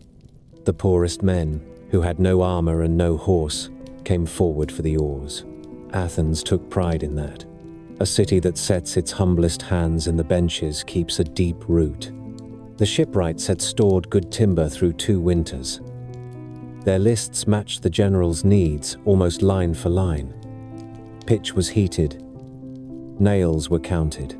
Sand was spread on decks so men would not slip in blood or spray. Drums were checked and spare drumheads set aside on hooks. The first business was to break the siege that had become a watchword. The harbor lay behind a bar that fooled strangers who did not know how the current ran at dusk. The Athenian captains did know. They put out with a small force as the light drained from the sky and let the tide carry them at a slant across the outer roadstead. They kept to the shadow of the headland until the last moment. Then the coxswains called for stroke, and the oars bit like teeth. The Atlantean ships near the mouth moved to block the channel. It was the clever move. It was also the expected one. The Athenians split their line and sent a third of the hulls to sound water over the shoal that only locals trusted. The lead trireme crossed the bar with a whisper of sand under her keel and came on at an angle that turned the blockade into a trap. The rest drove straight at the guard and opened a lane with their rams. Marines threw grapnels and boards. Fishers on the quay who had hidden in doorways ran to cut enemy moorings with knives that had cleaned nets since their father's day. By morning, the market heard that the strait was open again and that the jars of grain in the customs house would be counted by the city that had built it. The victory was small on the map. It was large in the mind. Free towns sent envoys to Athens that very week. Some asked for garrisons. Some offered ships. A few sent only promises. The city took what it could use and sent back 2 things that matter more than coin: a posted timetable and a pledged return. Predictable help builds courage in places where grand speeches do not reach. The island did not take the cut easily. The second wave had come in strength and had meant to camp on the mainland as a sign that the old world was finished. The chosen beach was a flat reach east of the city where a stream slid into the sea over a bed of pebbles. Behind it lay a low slope with fields gone to stubble and a shrine on a knoll. The spot was tidy and practical. It became the ground on which 2 ways of war tried to master each other. The Atlanteans landed with a discipline that no one could mistake. Ramps were set to the gunwales. Lines of Marines came down in armor that gleamed in the Sunday. Slingers took position beyond spearcast and sent their first stones in a steady patter that covered the work. Engineers carried stakes and mattocks. They set a line of breastworks before noon. Officers walked the edges and placed men with gestures that needed no words. They had practiced it on drill fields under the red walls of their city. Now they were doing the same thing with the smell of salt and pitch in their noses. Athens met them with the old shape. The phalanx formed on ground that gave the hoplite a small edge. The center stood on the level where the soil held a firm step. The right rested on the brook, so that a flank could not be turned without wetting a shield and breaking the file. The left was refused by a short distance, so that it would not be rapped at the first crash. The front ranks were men of age, who had felt the weight of enemy shields before. Behind them stood farmers and potters and smiths who had drilled on the dust of the academy until the pattern had sunk into their bones. The cavalry hovered on the far wing as a check and a threat. It was a simple array. It was also a hard one to break when the men who held it were used to standing shoulder to shoulder without talk. The first clash belonged to the slings and the bows. The Atlantean stones flew long and straight. The Athenian archers shot in quick volleys that searched for officers and standard bearers. Then the signal came, and the lines moved. The Atlanteans tried to use their weight to drive a wedge into the Athenian center. The hoplites answered with the slow push that has settled many arguments. Shields overlapped. Spears thrust over the rim and under the rim and at faces, when a helmet lifted by habit for a breath. The noise was like a door being forced that will not give. The stream on the right ran red, where men fell with their feet still in the water. The battle bent and did not break. Twice the islanders pressed the center until the Athenian files gave ground the length of a spear. Twice the veterans in the front ranks took a half step and reset their feet and made the line whole again. On the left, the refused wing held under a hail of stones that bruised but did not kill. On the far right, the cavalry edged forward only when the ground was sure and the moment had weight. A short charge took a handful of enemy slingers and sent the rest skittering back behind their line. Small gains count when the day is long. The turn came when the islanders tried to risk the beach. Fresh companies ran down from the ships to add weight to the push. The tide was in, and the wet stones betrayed their feet. The Athenians saw the stumble and answered with a measured press that was more like a carpenter's hand than a berserker's shout. The center moved 3 paces as one. The spearheads bit, and the shields leaned. The line of marines that had hoped to arrive as a hammer met a wall instead. Officers on the island side lifted their standards to order a regroup. The standards wavered. A runner on the Athenian right splashed across the brook and shouted to the front ranks that the enemy left was stepping back. True or not, the word found tired men and gave them one more breath. The push became a drive. The Atlanteans yielded one pace and then another. They did not rout. They retired to their breastworks and left the field to the men who had held it. The light failed on a field covered in spent shafts and broken spearheads. Each side counted its dead. Athens raised a trophy at the shrine on the knoll with the trunks of 2 young trees lashed together and the shields of fallen foes hung on the crosspiece. It was not triumph. It was an answer. The island force withdrew to its ships under a guard that did not run. They would return to the sea where their officers thought the war belonged. The sea did belong to the island. It belonged to Athens as well. The fleets met at the mouth of a narrow strait not many days later. The Atlanteans came on in a broad line that aimed to wrap both flanks. The Athenians chose the cramped water where numbers go to die, and skill is paid for at once. The signals flew from mast to mast. The Athenian captains kept their files tight and looked for the moment when a gap opened. Twice they performed the diakplus and slid a sharp beak between enemy bows and shattered oars on either side, so that a path opened where no path had been. When the islanders tried to answer with a wheel and a hard charge, the Athenians turned inside them and cut at exposed sterns. The fight ran along the strait all morning. Smoke hung low. The sea carried the smell of pitch and pine and sweat. Men on the benches pulled until their hands bled. Drummers beat time with a fury that kept order inside chaos. By noon, the water was a burial ground for broken spars.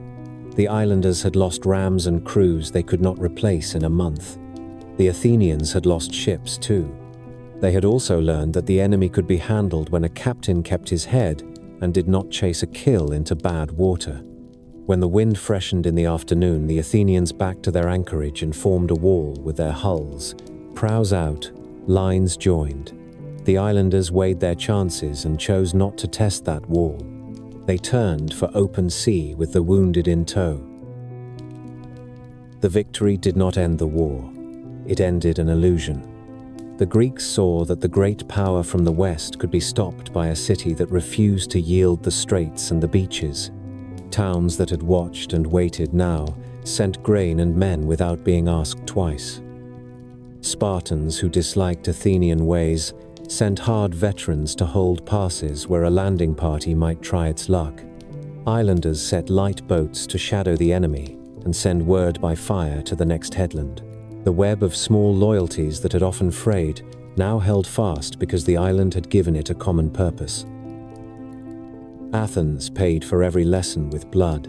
Funerals went up the roads to the Kerameikos in a long file. Names were carved. Mothers stood in still dignity. The city did not pretend that loss is a small price. It did what cities must do when they mean to live. It turned grief into a stubborn will. It repaired hulls.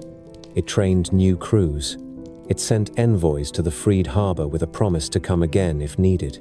It told its allies the date of the next muster and kept the date.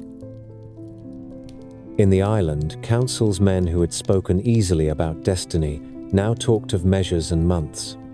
Garrisons demanded grain and coin. Captains asked for oarsmen they could trust. The pillar in the red-walled temple at home still shone, but the words written on it had begun to sound like a warning rather than a boast. Power that expected a parade had found a fight. A realm that liked to move by plan had met an enemy who could read water and time and make both serve. So the clash of cities settled into a long strain. The West held its ringed center and measured its losses. The East kept its resolve and measured the days until the next summons. Between them lay the sea. The sea remembers those who try to master it. It rewards the patient and punishes the proud. The next reward and the next punishment were already gathering beyond sight. The warnings gathered in small ways before anyone would name them. The warm spring in the precinct ran hotter for a week and then went dull. The cold spring took on a taste that was not stone and not iron, but something a tongue could not place.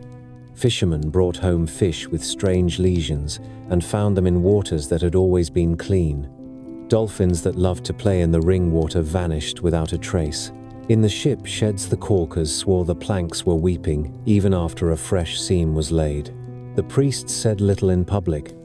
In private, they spoke of lamps that guttered on windless nights and of a hum in the stone under the temple floor that came and went like a distant cart on a road.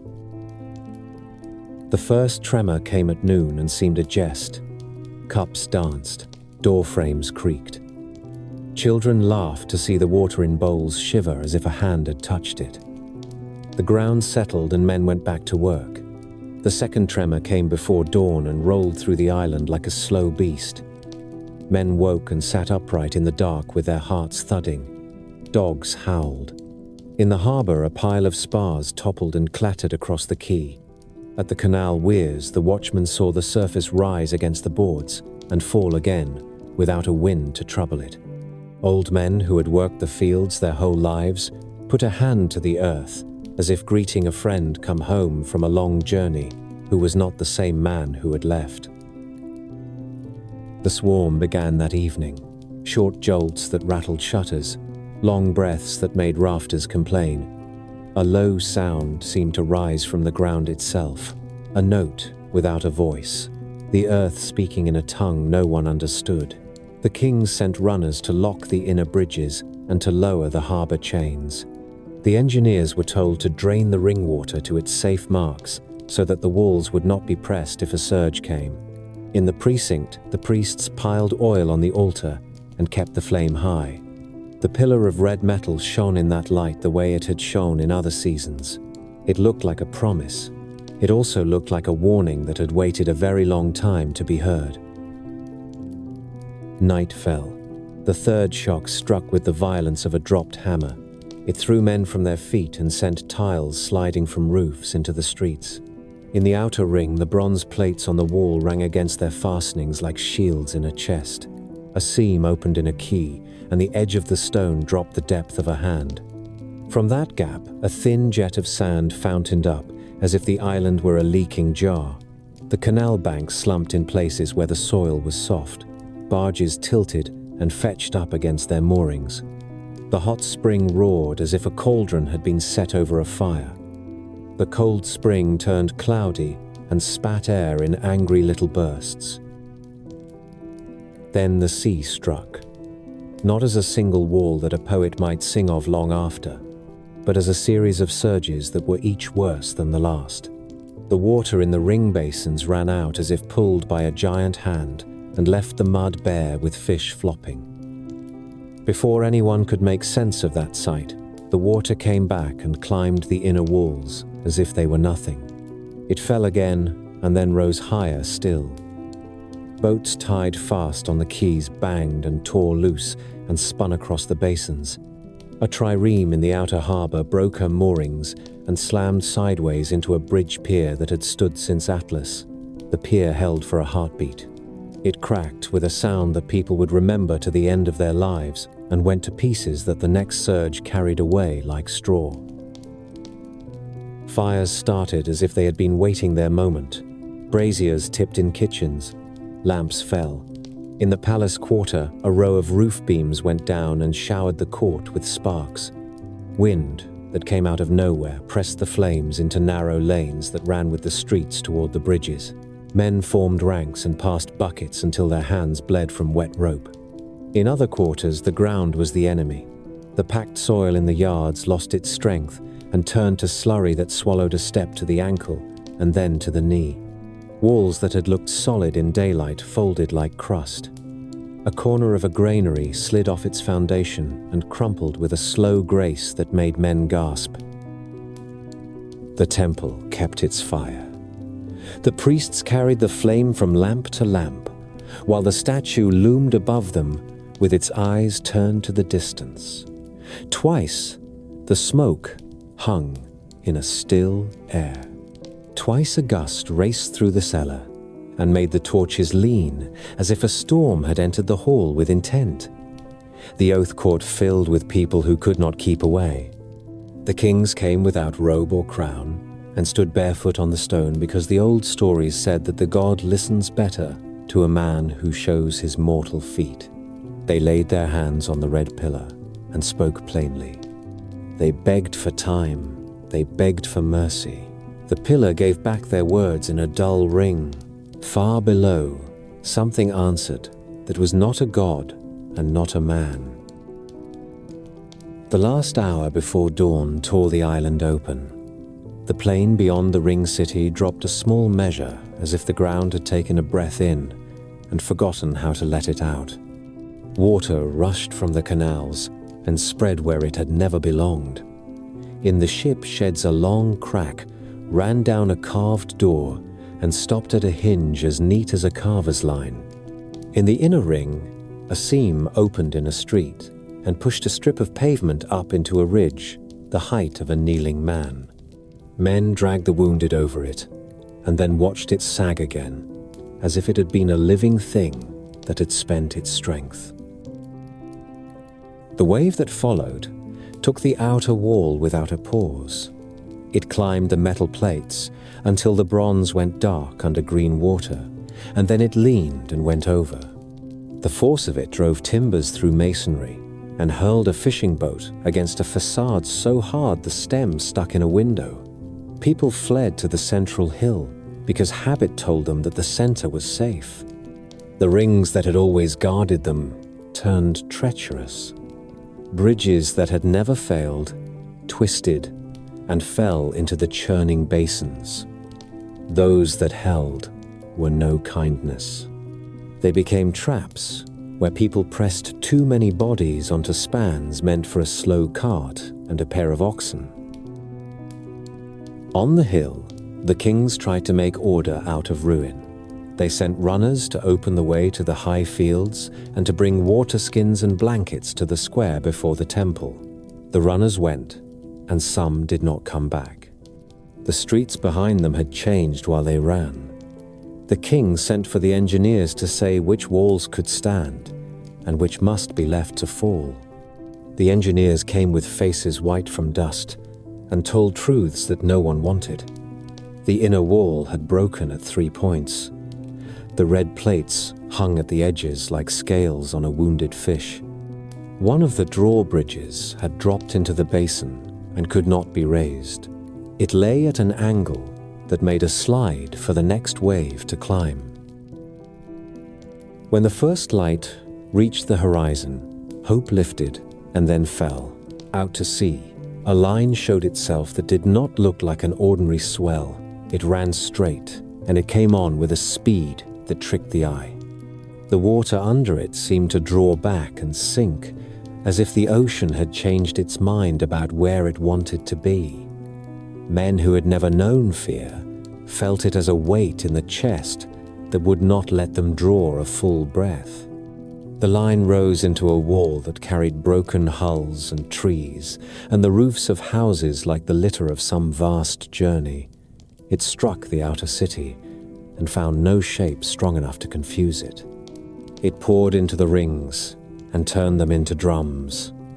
Water slammed against stone and came back and met itself and leaped again. The noise was beyond thunder. It was a continuous tearing that drowned voices and thoughts alike. The temple took the blow. Columns stood and then leaned as if listening to something in the earth. A corner of the roof went and let daylight fall into a place that had never welcomed it. The statue of the god watched the fall and did not move. The priests did not leave their post until the floor heaved under them and the dark line of a crack ran between the altar and the pillar. The pillar trembled. A plate shifted with a metallic cry, and then another. The old men who had rubbed oil into those plates for years tried to brace it with their hands, as if it were a living brother. The second surge took them and washed them against the far wall. When the water lowered for a breath, the pillar still stood. A heartbeat, later the floor under it, gave way in a block the size of a small house. The pillar slid and vanished into the blackness with a sound like a bell buried in sand. The central hill became an island on an island. People stood in the thinning crowd and looked about in a daze. Some spoke the names of children. Some prayed without sound. Some stared at the red plates torn from the inner wall and strewn like fallen leaves. A group of soldiers formed a cordon and held a stair that still led down to a patch of dry ground. They moved people past them with care and did not look up when the next shock set dust sighing from the cracked stone above. Out on the plain, the order that had taken generations to make unmade itself in an hour. The field terraces slumped. Canals burst their banks and cut new channels that did not respect a boundary or a record. Storehouses that had been measured to the finger width came apart in slow waves as the soil under them lost its strength. In the distance, hills that had always been blue with age took on a sharpness that made them look young and angry. Great stones let go and bounced in long arcs that harvested groves the way a farmer harvests grain. The sea did not stop. After the greatest surge came lesser ones that found new paths. They ran through streets and pulled people from doorways and tossed them on heaps of timber that had been walls a moment before. The last wave of the morning came as a long rise that did not foam. It lifted everything still afloat and moved the wreckage as if it weighed nothing. When it fell back, It left boats perched on balconies, and a trireme laid across two fallen houses, like a bridge built by a giant in a hurry. Then there was quiet, not peace. The quiet of a city whose voices have been taken. Smoke rose in thin lines from damp fires that would not go out and would not warm a hand. The smell was salt and ash and the sweet stink of crushed grain, and the sour tang of mud from the bottom of canals. Birds were gone. Dogs stood and trembled or lay down and did not rise. The sun climbed and showed what it could show, and took from no one the sight that it showed. By noon, the central hill and a few higher rises still stood above water. The rest of the ring city was a confusion of broken stone and flooded courts and channels that now belonged to the sea. The outer plain lay under a sheet of brown that moved with a lazy malice. The harbour mouth had shifted. The bar had opened into a channel where none had been, and had closed where the old pilots trusted it most. The ship sheds were broken boxes. The ring bridges were teeth in a jaw, knocked out of true. The red metal that had once gleamed on the walls lay in torn plates and twisted strips that caught the light and made hard, bright lines in a landscape of ruin. Survivors began to move with a purpose that grief delays but cannot defeat. They gathered the living and carried the wounded to the highest stones. They made litters from door planks and poles. They counted children out loud so that the counting would not stop. Sailors who still had boats brought them up to the new edges of water and took people off in loads that seemed too small for the task. Engineers marked in charcoal on broken walls where the ground still bore weight and where it would swallow a foot. The kings held the square before the temple with a handful of guards and the calm that comes to some men when nothing else is left to lose. They did not pretend that Atlantis could be saved. They began to save Atlanteans. Toward evening, the tremors faded into a restless shiver. The sea still moved, but without malice. A hush fell that had nothing to do with reverence. It was the silence that follows a voice that has shouted itself hoarse. People looked to the horizon without knowing what they hoped to see. There was no help coming from that direction. The only help was what their own hands could make before night came and took even the little warmth that ruin holds. So the island that had been a measure to itself became a lesson to others. It had lived in circles. It was dying in circles. Concentric rings of water and stone. Now concentric rings of mud and wreckage that would harden into bars where ships would run aground for generations and curse a name that had turned into a shoal. Dawn found the city stripped to its bones. The storms in the earth had eased to a tremble that set dust whispering down broken walls. Smoke rose from damp fires that would not catch. The sea moved without a crest, a slow heave that pushed wreckage against every surviving stair. The kings stood in the square before the fallen temple and chose the work that must be done. They sent men to the highest stones with water skins and blankets. They sent boys with chalk to mark the safe paths. They sent the old to sit where their voices would steady the counting and the naming. The order was plain: save the living. Do not fight the sea. Do not hunt treasure. Every hand that could carry was set to the litters. Every boat that could float was turned into a ferry and put to the hill where the ground still held. The island learned the taste of loss in the first hour. The cold spring ran brown. The warm spring went silent. The cisterns that had kept dry years from becoming famine were cracked and fouled. Women tried the water with their lips and shook their heads. Farmers walked to the edge of the plain and looked at their fields under a sheet of mud. They saw their terraces flattened and their orchard rows torn into crooked lines that led nowhere. They found cattle with string cut into their legs where tether lines had tightened in the rush. They opened the throats of the wounded beasts because mercy was the only thing left that could be done well. Scribes set up a board on 2 broken drums and wrote the names of those who had come up from the rings. The list began in order and became a scatter of nicknames and half-remembered households. A woman gave 3 names and then put her head in her hands and would not speak again. A boy asked a soldier to tie a strip of cloth around his arm so that he could be counted as a bearer and not as another mouth.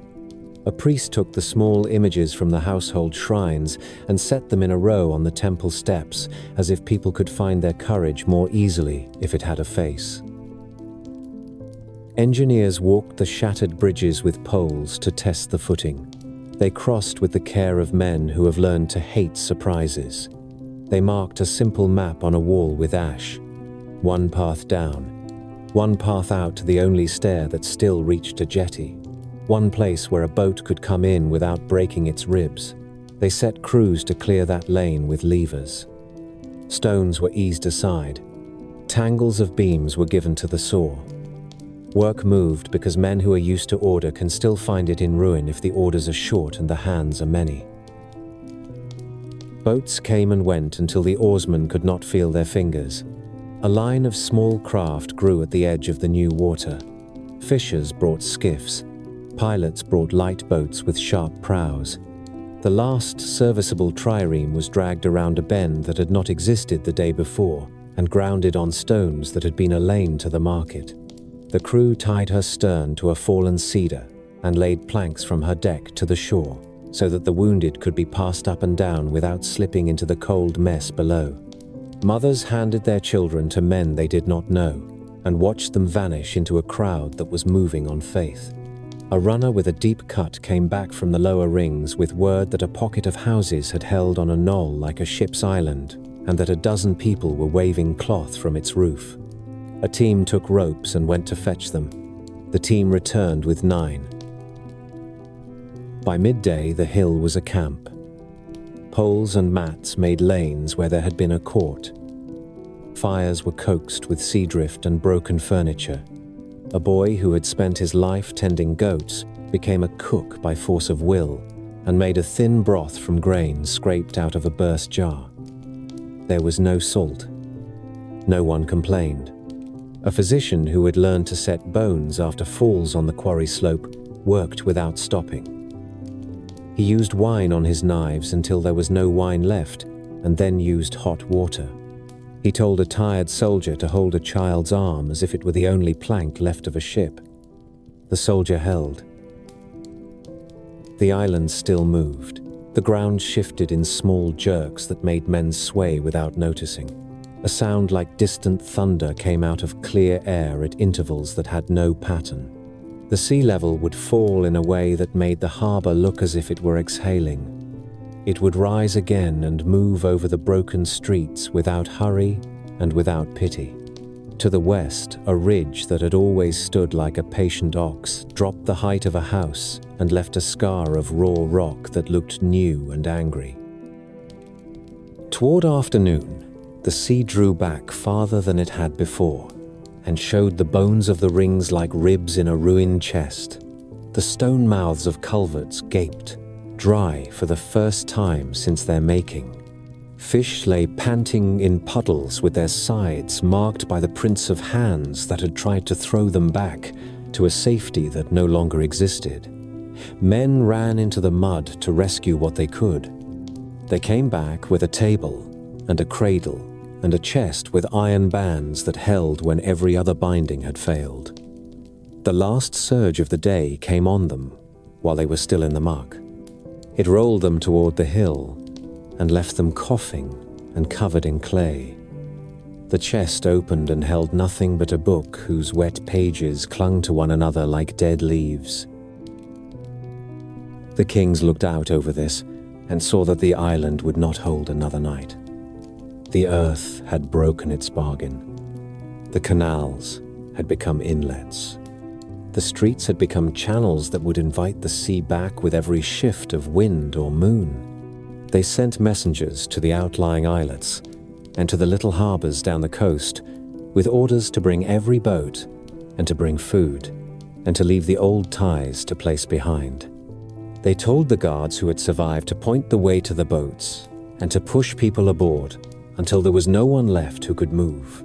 A city that loves itself must learn to love its people more when the time comes. A quiet act spoke for the rest. The last priest who had strength enough to climb the broken steps went to the place where the pillar had stood. He took a handful of oil from a cracked jar and poured it over the edge where the floor had fallen into darkness. He said the names that had built the island from a hill and a spring.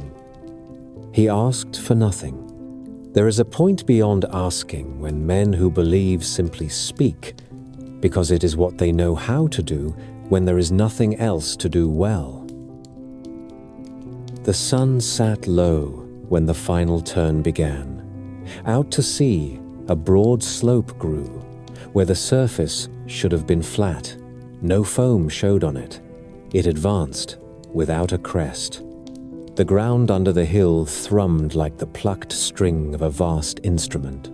Stones knocked together underfoot with a sound like teeth.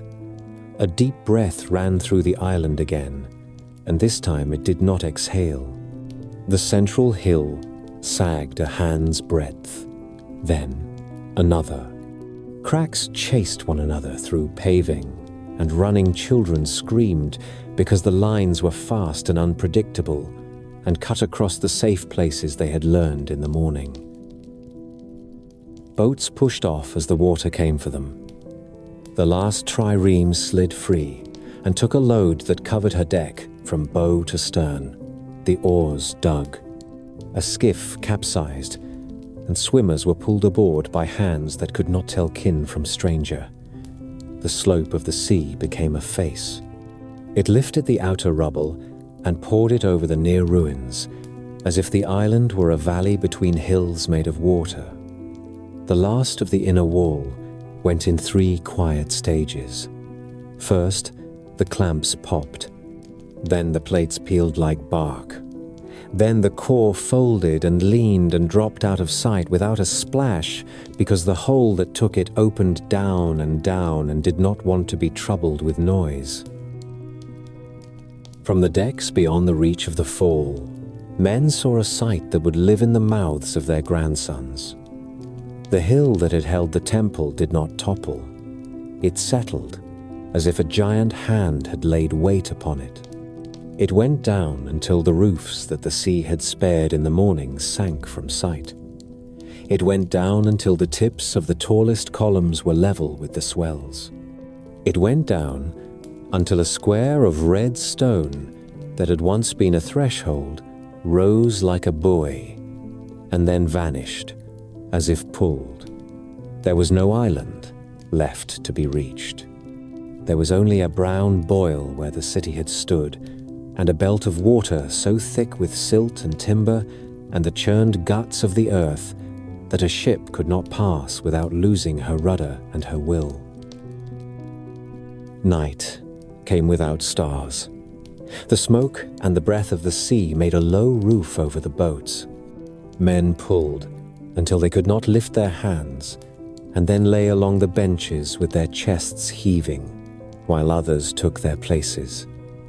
Fathers counted children by touch. Mothers held mouths close to ears and spoke into them so that the words would not be lost in the wash. The kings had given up the idea of being kings. They moved through the boats as bearers and water carriers and gave orders only when the orders were simple and would save a life in the next breath. That is what a crown is worth when the ground will not stand. At first light, the water lay over a plain that had not been there before. It was not deep. It stretched to the near horizon with small heaves that showed the slow breath of a tired world. Pieces of walls stood like teeth in the gums of a drowned jaw, and then fell and were gone.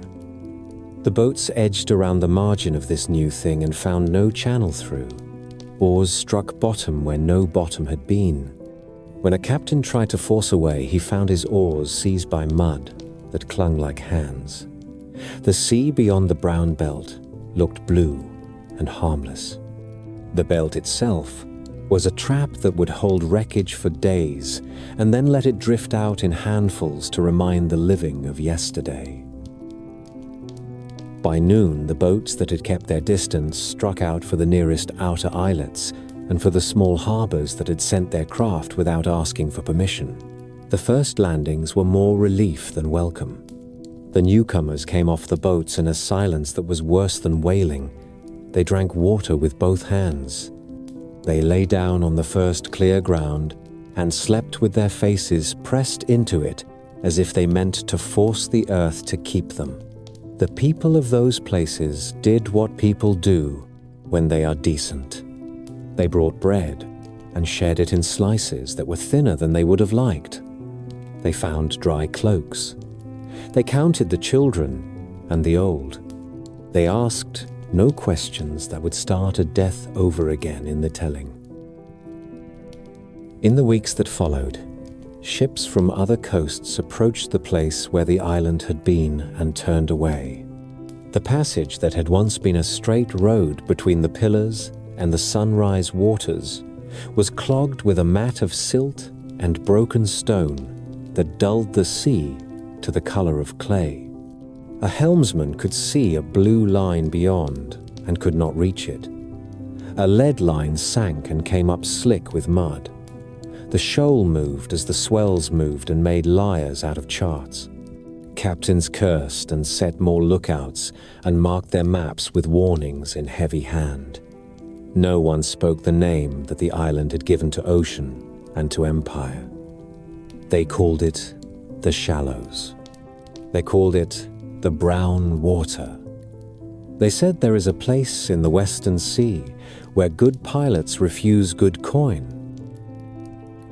The survivors began to turn from shock to work.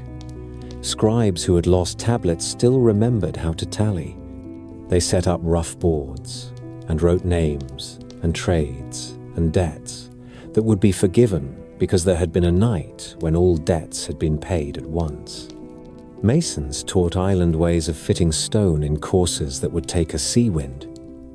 Engineers showed how to lay a ditch and a bank that would drain a field and not turn to soup when the river swelled. Smiths made small things first, because small things save time. Hooks and nails and pins and rivets. When the work grew, they made locks and hinges and clamps. The red metal that had once covered the inner wall now flashed in thin lines on a brooch or a blade. A last echo of a city that had taught itself to be careful and had then forgotten how to stay so. Some men carried stories longer than any tool. A pilot who had watched the last sinking from his deck sat in a tavern on a Greek island and drew what he had seen with a charcoal on a plank. He drew circles and lines and a high hill in the center. He drew bridges and a canal and a great gate with plates that shone. He pushed the plank away and said that a man who tries to hold the sea learns what the sea thinks of hands. A priest told a clerk in a river city that the pillar had gone down ringing like a bell. The clerk wrote the line in a margin without comment, because scribes have long practice in writing the words of men who are trying to make sense of grief. A king without a seat told his daughter that the law is not a stone. It is the way a people remind themselves of who they are when the ground fails. She nodded because children who listen to such words grow up into people who go on. In time, the new coasts learned to set their own rules for the belt of brown water. Captains brought soundings from the edge and argued in market talk about whether the line moved with the season. Fishermen warned young men against the temptation to hunt the shoal for lost metal. Good boats were lost to greed. A shrine rose on a headland where the last bright plates sometimes showed at sunset like the fins of a red fish no one had ever seen before. People left a handful of grain there when they had enough to leave any gift at all. They said it was not to feed a god, it was to feed their own memory. So Atlantis passed from place to story. The earth turned on the night it chose, and the sea finished the work by morning. The city that had been a circle became a stain on a chart, and then a caution on a pilot's tongue. The people who had been Atlanteans became farmers and sailors of other coasts. They built with the habits they could carry. They spoke their names over new cradles. They told their children that a good wall shines when it is clean, and that the shine is only a sign. The strength lies in the stone and in the hand that keeps it true. The story did not drown with the city. It changed into voices and set out across the water in the mouths of sailors who had seen the mud belt with their own eyes, and in the memories of families who learned to live under other hills.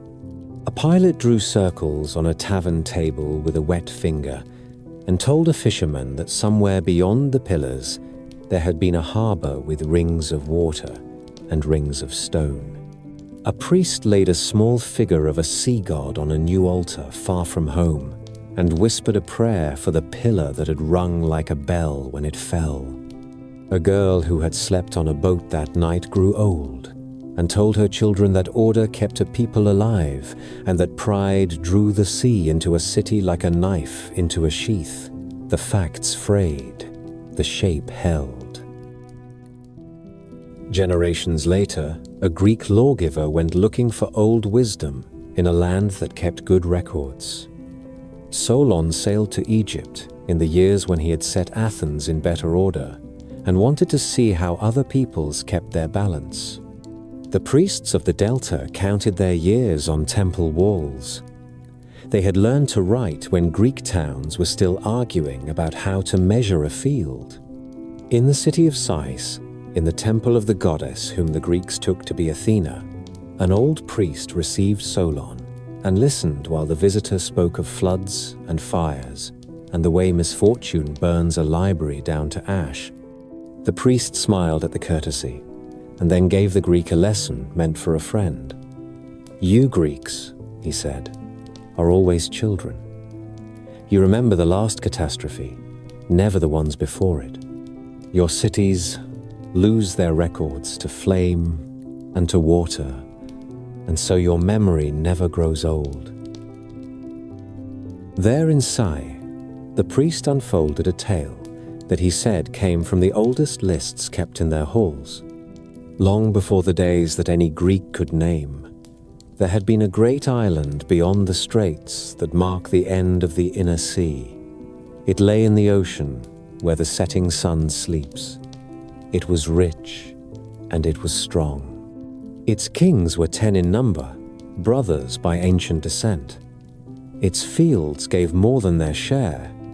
Its mines yielded a red metal that held its color in sea air. Its city had a ringed harbor and a temple to the sea god where bulls were hunted for the oath. In those years, the island sent its fleets out along the western road and down the coasts of the Middle Sea. It took cities under its protection and then under its heel. It set its hand on the mouths of the river country. It turned its attention at last to the shores of Greece. The priest told Solon that in those far years, a city of Athena had stood against the Western power. It had not yet taken the shape that Solon knew, but it had the same temper. It loved order and measure. It would not bend. Alone among the Greeks, it met the invaders in field and harbor and sent them reeling. It freed the towns that had been seized. It humbled the pride that had come too far east. Then the earth rose, and the sea came in.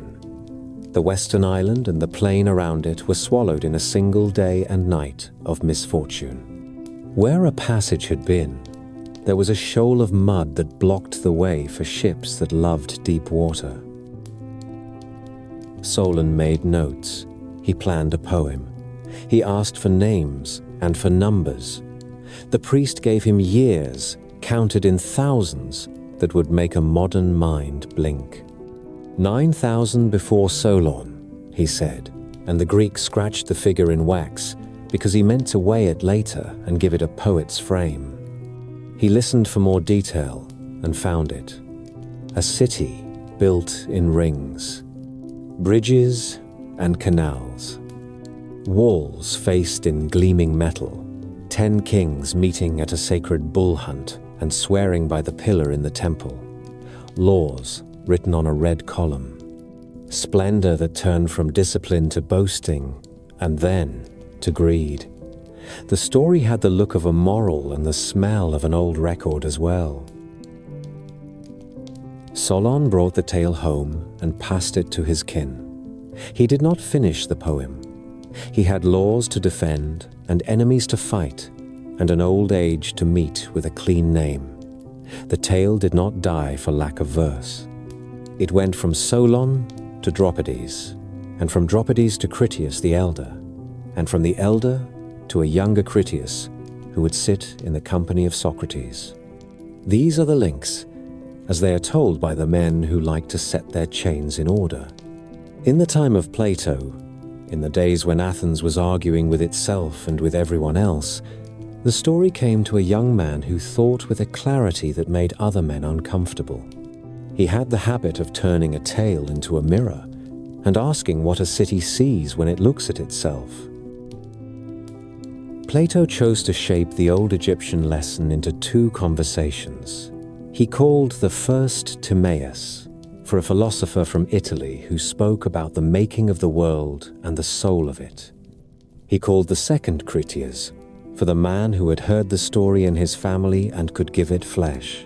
A setting was laid. Socrates asked for a story that would show the virtues of a well-ordered state. The guests offered one from the distant past. A city of Athena, sober and brave, faced a power that had fallen from its first measure. The details came in a flood that sounds like memory and like invention. A square plain beyond the city, crossed by canals, set 100 stades apart. A harbor with rings of land and water, linked by bridges wide enough for chariots. Walls clad in bronze and tin, and a red metal that could be polished bright and did not tarnish. A temple to the sea god, where a statue stood in a chariot with horses that climbed a wave. Plato let Critias tell how the 10 kings sat as brothers and judged under laws etched on a red column. He let him describe hunts and feasts and the cold ritual of justice when a king failed the oath. He gave the island prosperity enough to tempt the soul. He had the voice in the dialogue say that the divine portion in the rulers grew thin with the generations and that the human portion swelled. Virtue gave way to appetite, justice to greed. The gods saw this and judged. The earth shook and the sea covered what human pride had built. The first dialogue ends with the world set in order, and with the promise that the tale of the ancient war will be told. The second begins to fulfill that promise. It names the river country as a province under the Western power. It names the shores of Italy as the border of their reach. It gives Athens an old age of excellence before the men in the audience were born. It matches the sweep of an empire with the still strength of a single city. Then the telling breaks. The manuscript that has come down to us stops in mid-line. The sentence remains open, like a door half closed by a sudden wind. No third dialogue survives to bind the tale up with a neat moral. Hermocrates, the fourth voice at the table, never speaks on the page we have. Because Plato left us only these 2 works, Atlantis stands in our libraries on a narrow foundation. There are other ancient writers who say a little, never enough to make a new story of it. A commentator of late antiquity says that a student of Plato once went to Sais and saw old columns with inscriptions that matched the tale. A geographer doubts and shrugs. A historian, on another subject, uses the word Atlantians for a people near the Atlas Mountains and means nothing to do with the island.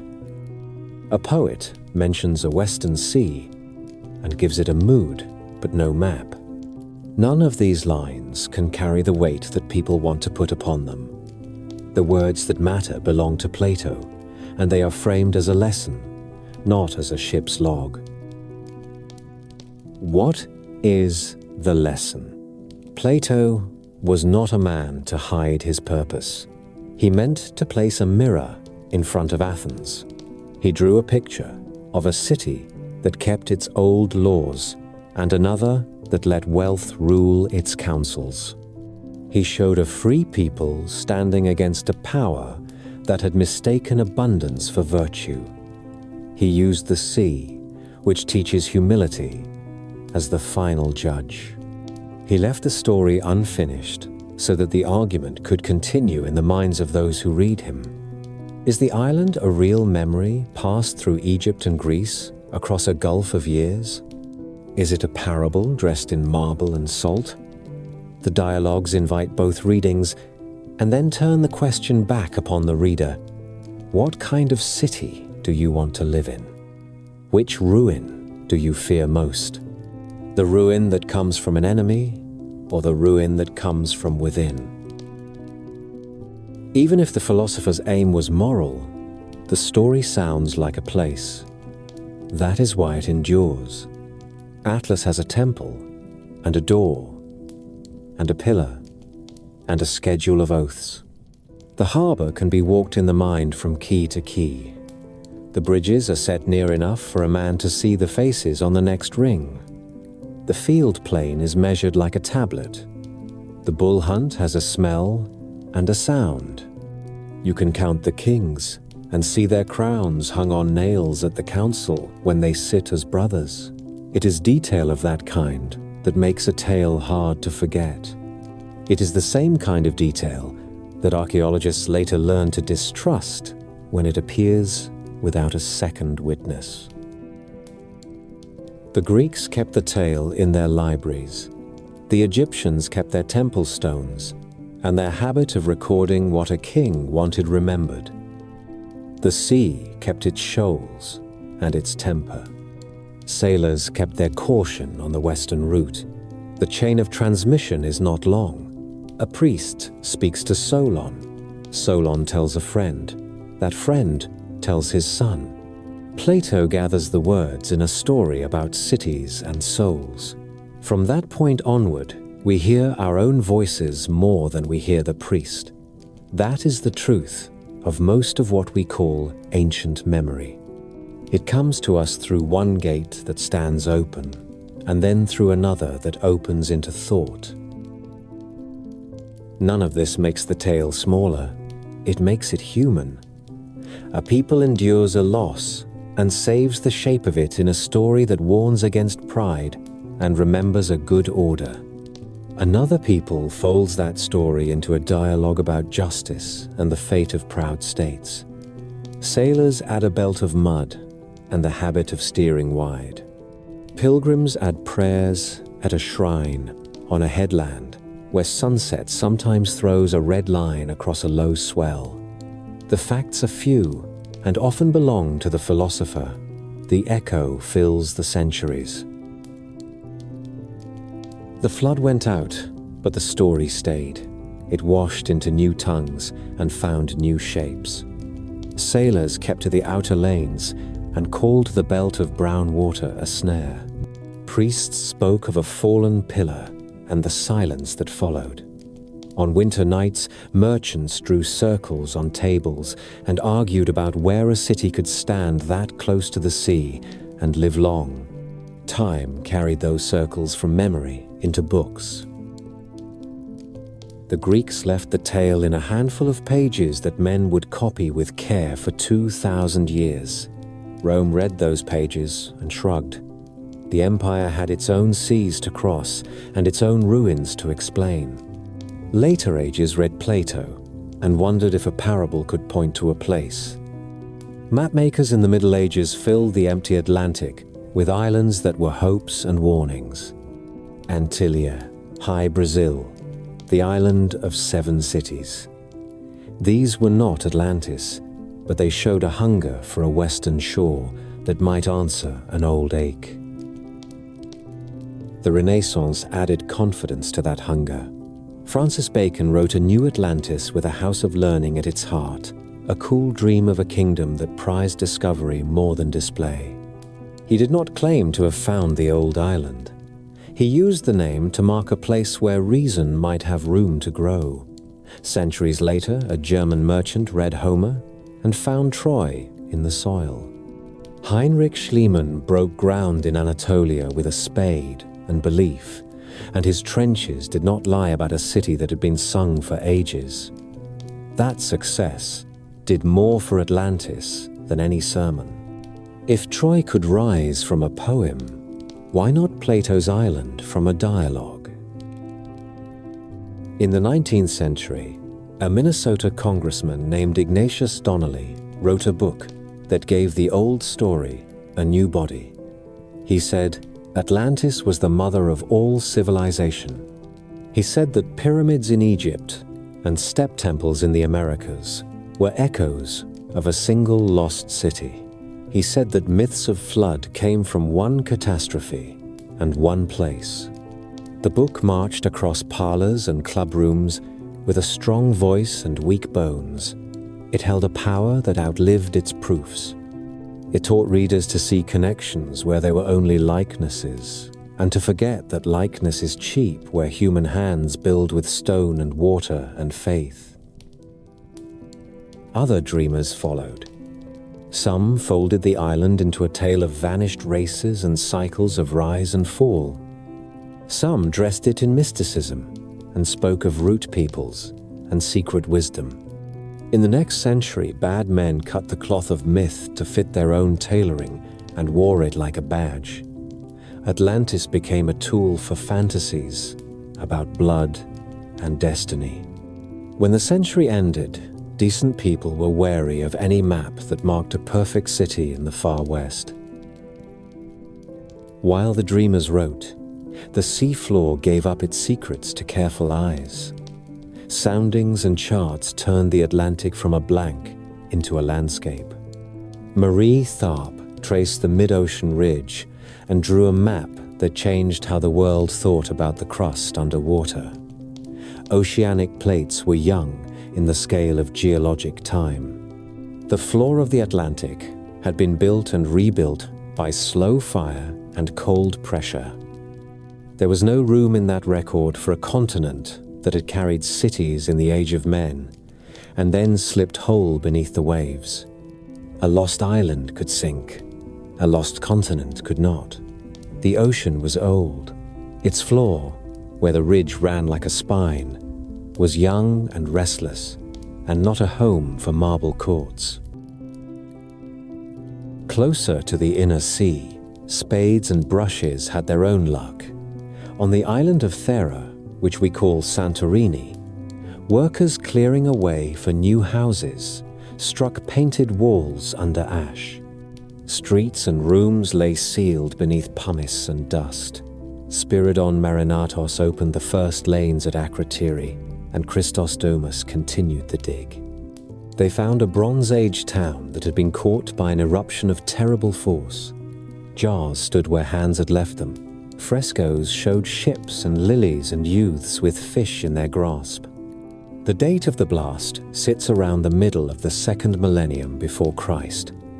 The plume rose high, and the sea was beaten into long waves that reached the coasts of Crete and beyond. The palaces of the Minoans took their damage, and later fell to other hands. The island in Plato's pages stood beyond the pillars. Thera did not. Yet here were rings of Caldera, and a city once rich in the art of ships and bulls. Many saw in that ash a memory that could have drifted for centuries and grown in the telling. Greece itself held a smaller echo. In the year when Plato was a young man, the city of Helix sank into the Gulf of Corinth after a night of earth and water that left survivors standing dumb on a new shore. Writers recorded the loss. Fishermen later said they could see temple columns under clear water when the sea was quiet. In our time, archaeologists found the buried city in the silted plain and traced its streets. A Greek could hear Plato and think of Hellike as much as of any Western ocean. Other coasts offered other temptations. In the shallows off Bimini in the Bahamas, divers found a line of flat stones that looked like a road. It became a headline and then a legend. Geologists called it beach rock, split and set by waves and faults and time. Along the Strait of Gibraltar, a French geologist named Jacques Collina-Girard pointed to a bank called Spartel that had stood higher when ice locked up the sea and that now lay below waves west of the straits. He asked if a low island there could have carried a small people and a small pride. The idea had a clean shape. It did not find proof. In the marshes beyond the old mouth of the Guadalquivir, television crews walked on the flats of Doñana and spoke of Tartessos and a city under mud. Local archaeologists shook their heads and went back to their slow work. In the Sahara, a round wound in the earth near the Adrar is called the Richat structure. It looks like rings from the sky. It is an eroded dome of rock and salt, a geology lesson with a teasing face. No harbor, no sea. It gathers believers the way a mirage gathers the thirsty. Science did more for the legend than denial can show. It taught patience. It taught how lands drown and rise and how seas heap sand where deep water once ran. It read the cores of mud for ash and pollen and the shells of tiny creatures, a quiet library that records storm and calm with a discipline that no court has ever kept. It showed that the Black Sea once rose fast into a basin where farmers had worked the river mouths. It showed that the North Sea had covered a plain of reed and game that we now call Doggerland. It showed that coastlines are temporary and that memory loves the shore because the shore is where loss is hardest to forget. Underwater archaeology learned to speak softly. It set rules for how to handle a ship that had died at sea and for how to treat a harbor that had silted shut. The work became slow and honest. Teams mapped and measured and brought up small things with great care. A shoe, a coin, a sherd with a maker's mark. They gave us ports that had been known only to texts and storms, and they did not claim cities where there were none. In that silence, the legend breathed in a cleaner air. Modern readers stand between two pulls. One pull points to Plato and says that the story is a crafted mirror. Another points to ash and mud and says that stories that last often start with something that happened to someone. Between those pulls lies a field of proposals that range from careful to wild. Santorini remains the strongest memory in the room, not as the island beyond the straits, but as a disaster that could travel in words. Hellike stands as proof that a Greek had no need to invent the voice of the earth.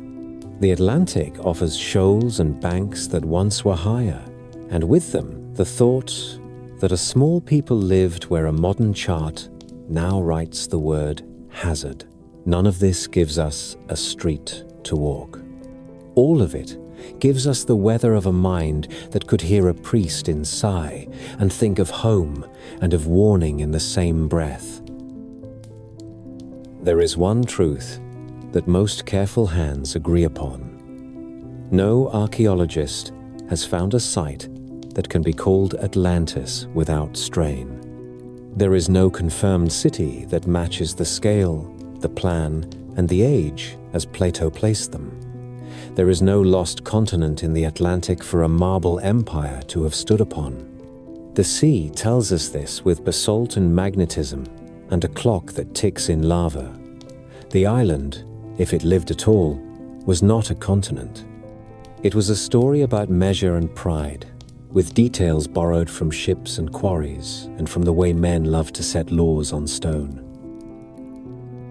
Yet the old lines still stir us, a ringed harbor, a pillar that held the law, 10 kings who met in a grove and remembered they were brothers, a free city that stood alone, a night when the earth turned. These are hard to forget. They point at our own mirrors. They ask what we do when work turns into display, when order turns into comfort, when fleets show a face that does not match the words. Perhaps that is why Atlantis survives every correction. It is less a place than an instrument. We hold it up to our cities and listen for a false note. So the tale crosses time by changing form. It is a Greek dialogue on a table in the shade. It is a Renaissance island where science is a faith. It is a 19th century promise that one city can explain the world.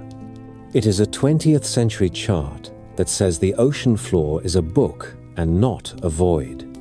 It is a trench at Akrotiri where a painter set a ship on a wall and did not know that ash would keep it perfect for 3,000 years. It is a family of refugees who made a shrine on a headland and taught their children to leave a handful of grain when the harvest was good. You can call that memory. You can call it myth. You can call it both without harm. What remains is simple. Pride has a tide. Order can fail if it forgets to keep the bridges in repair. The sea does not bargain. A people that survives is one that can carry its laws in its hands when the ground breaks. That is the last gift of the island that may never have stood in the West. It teaches us how to look at our own shores and count what would float if the world asked us to prove what we love.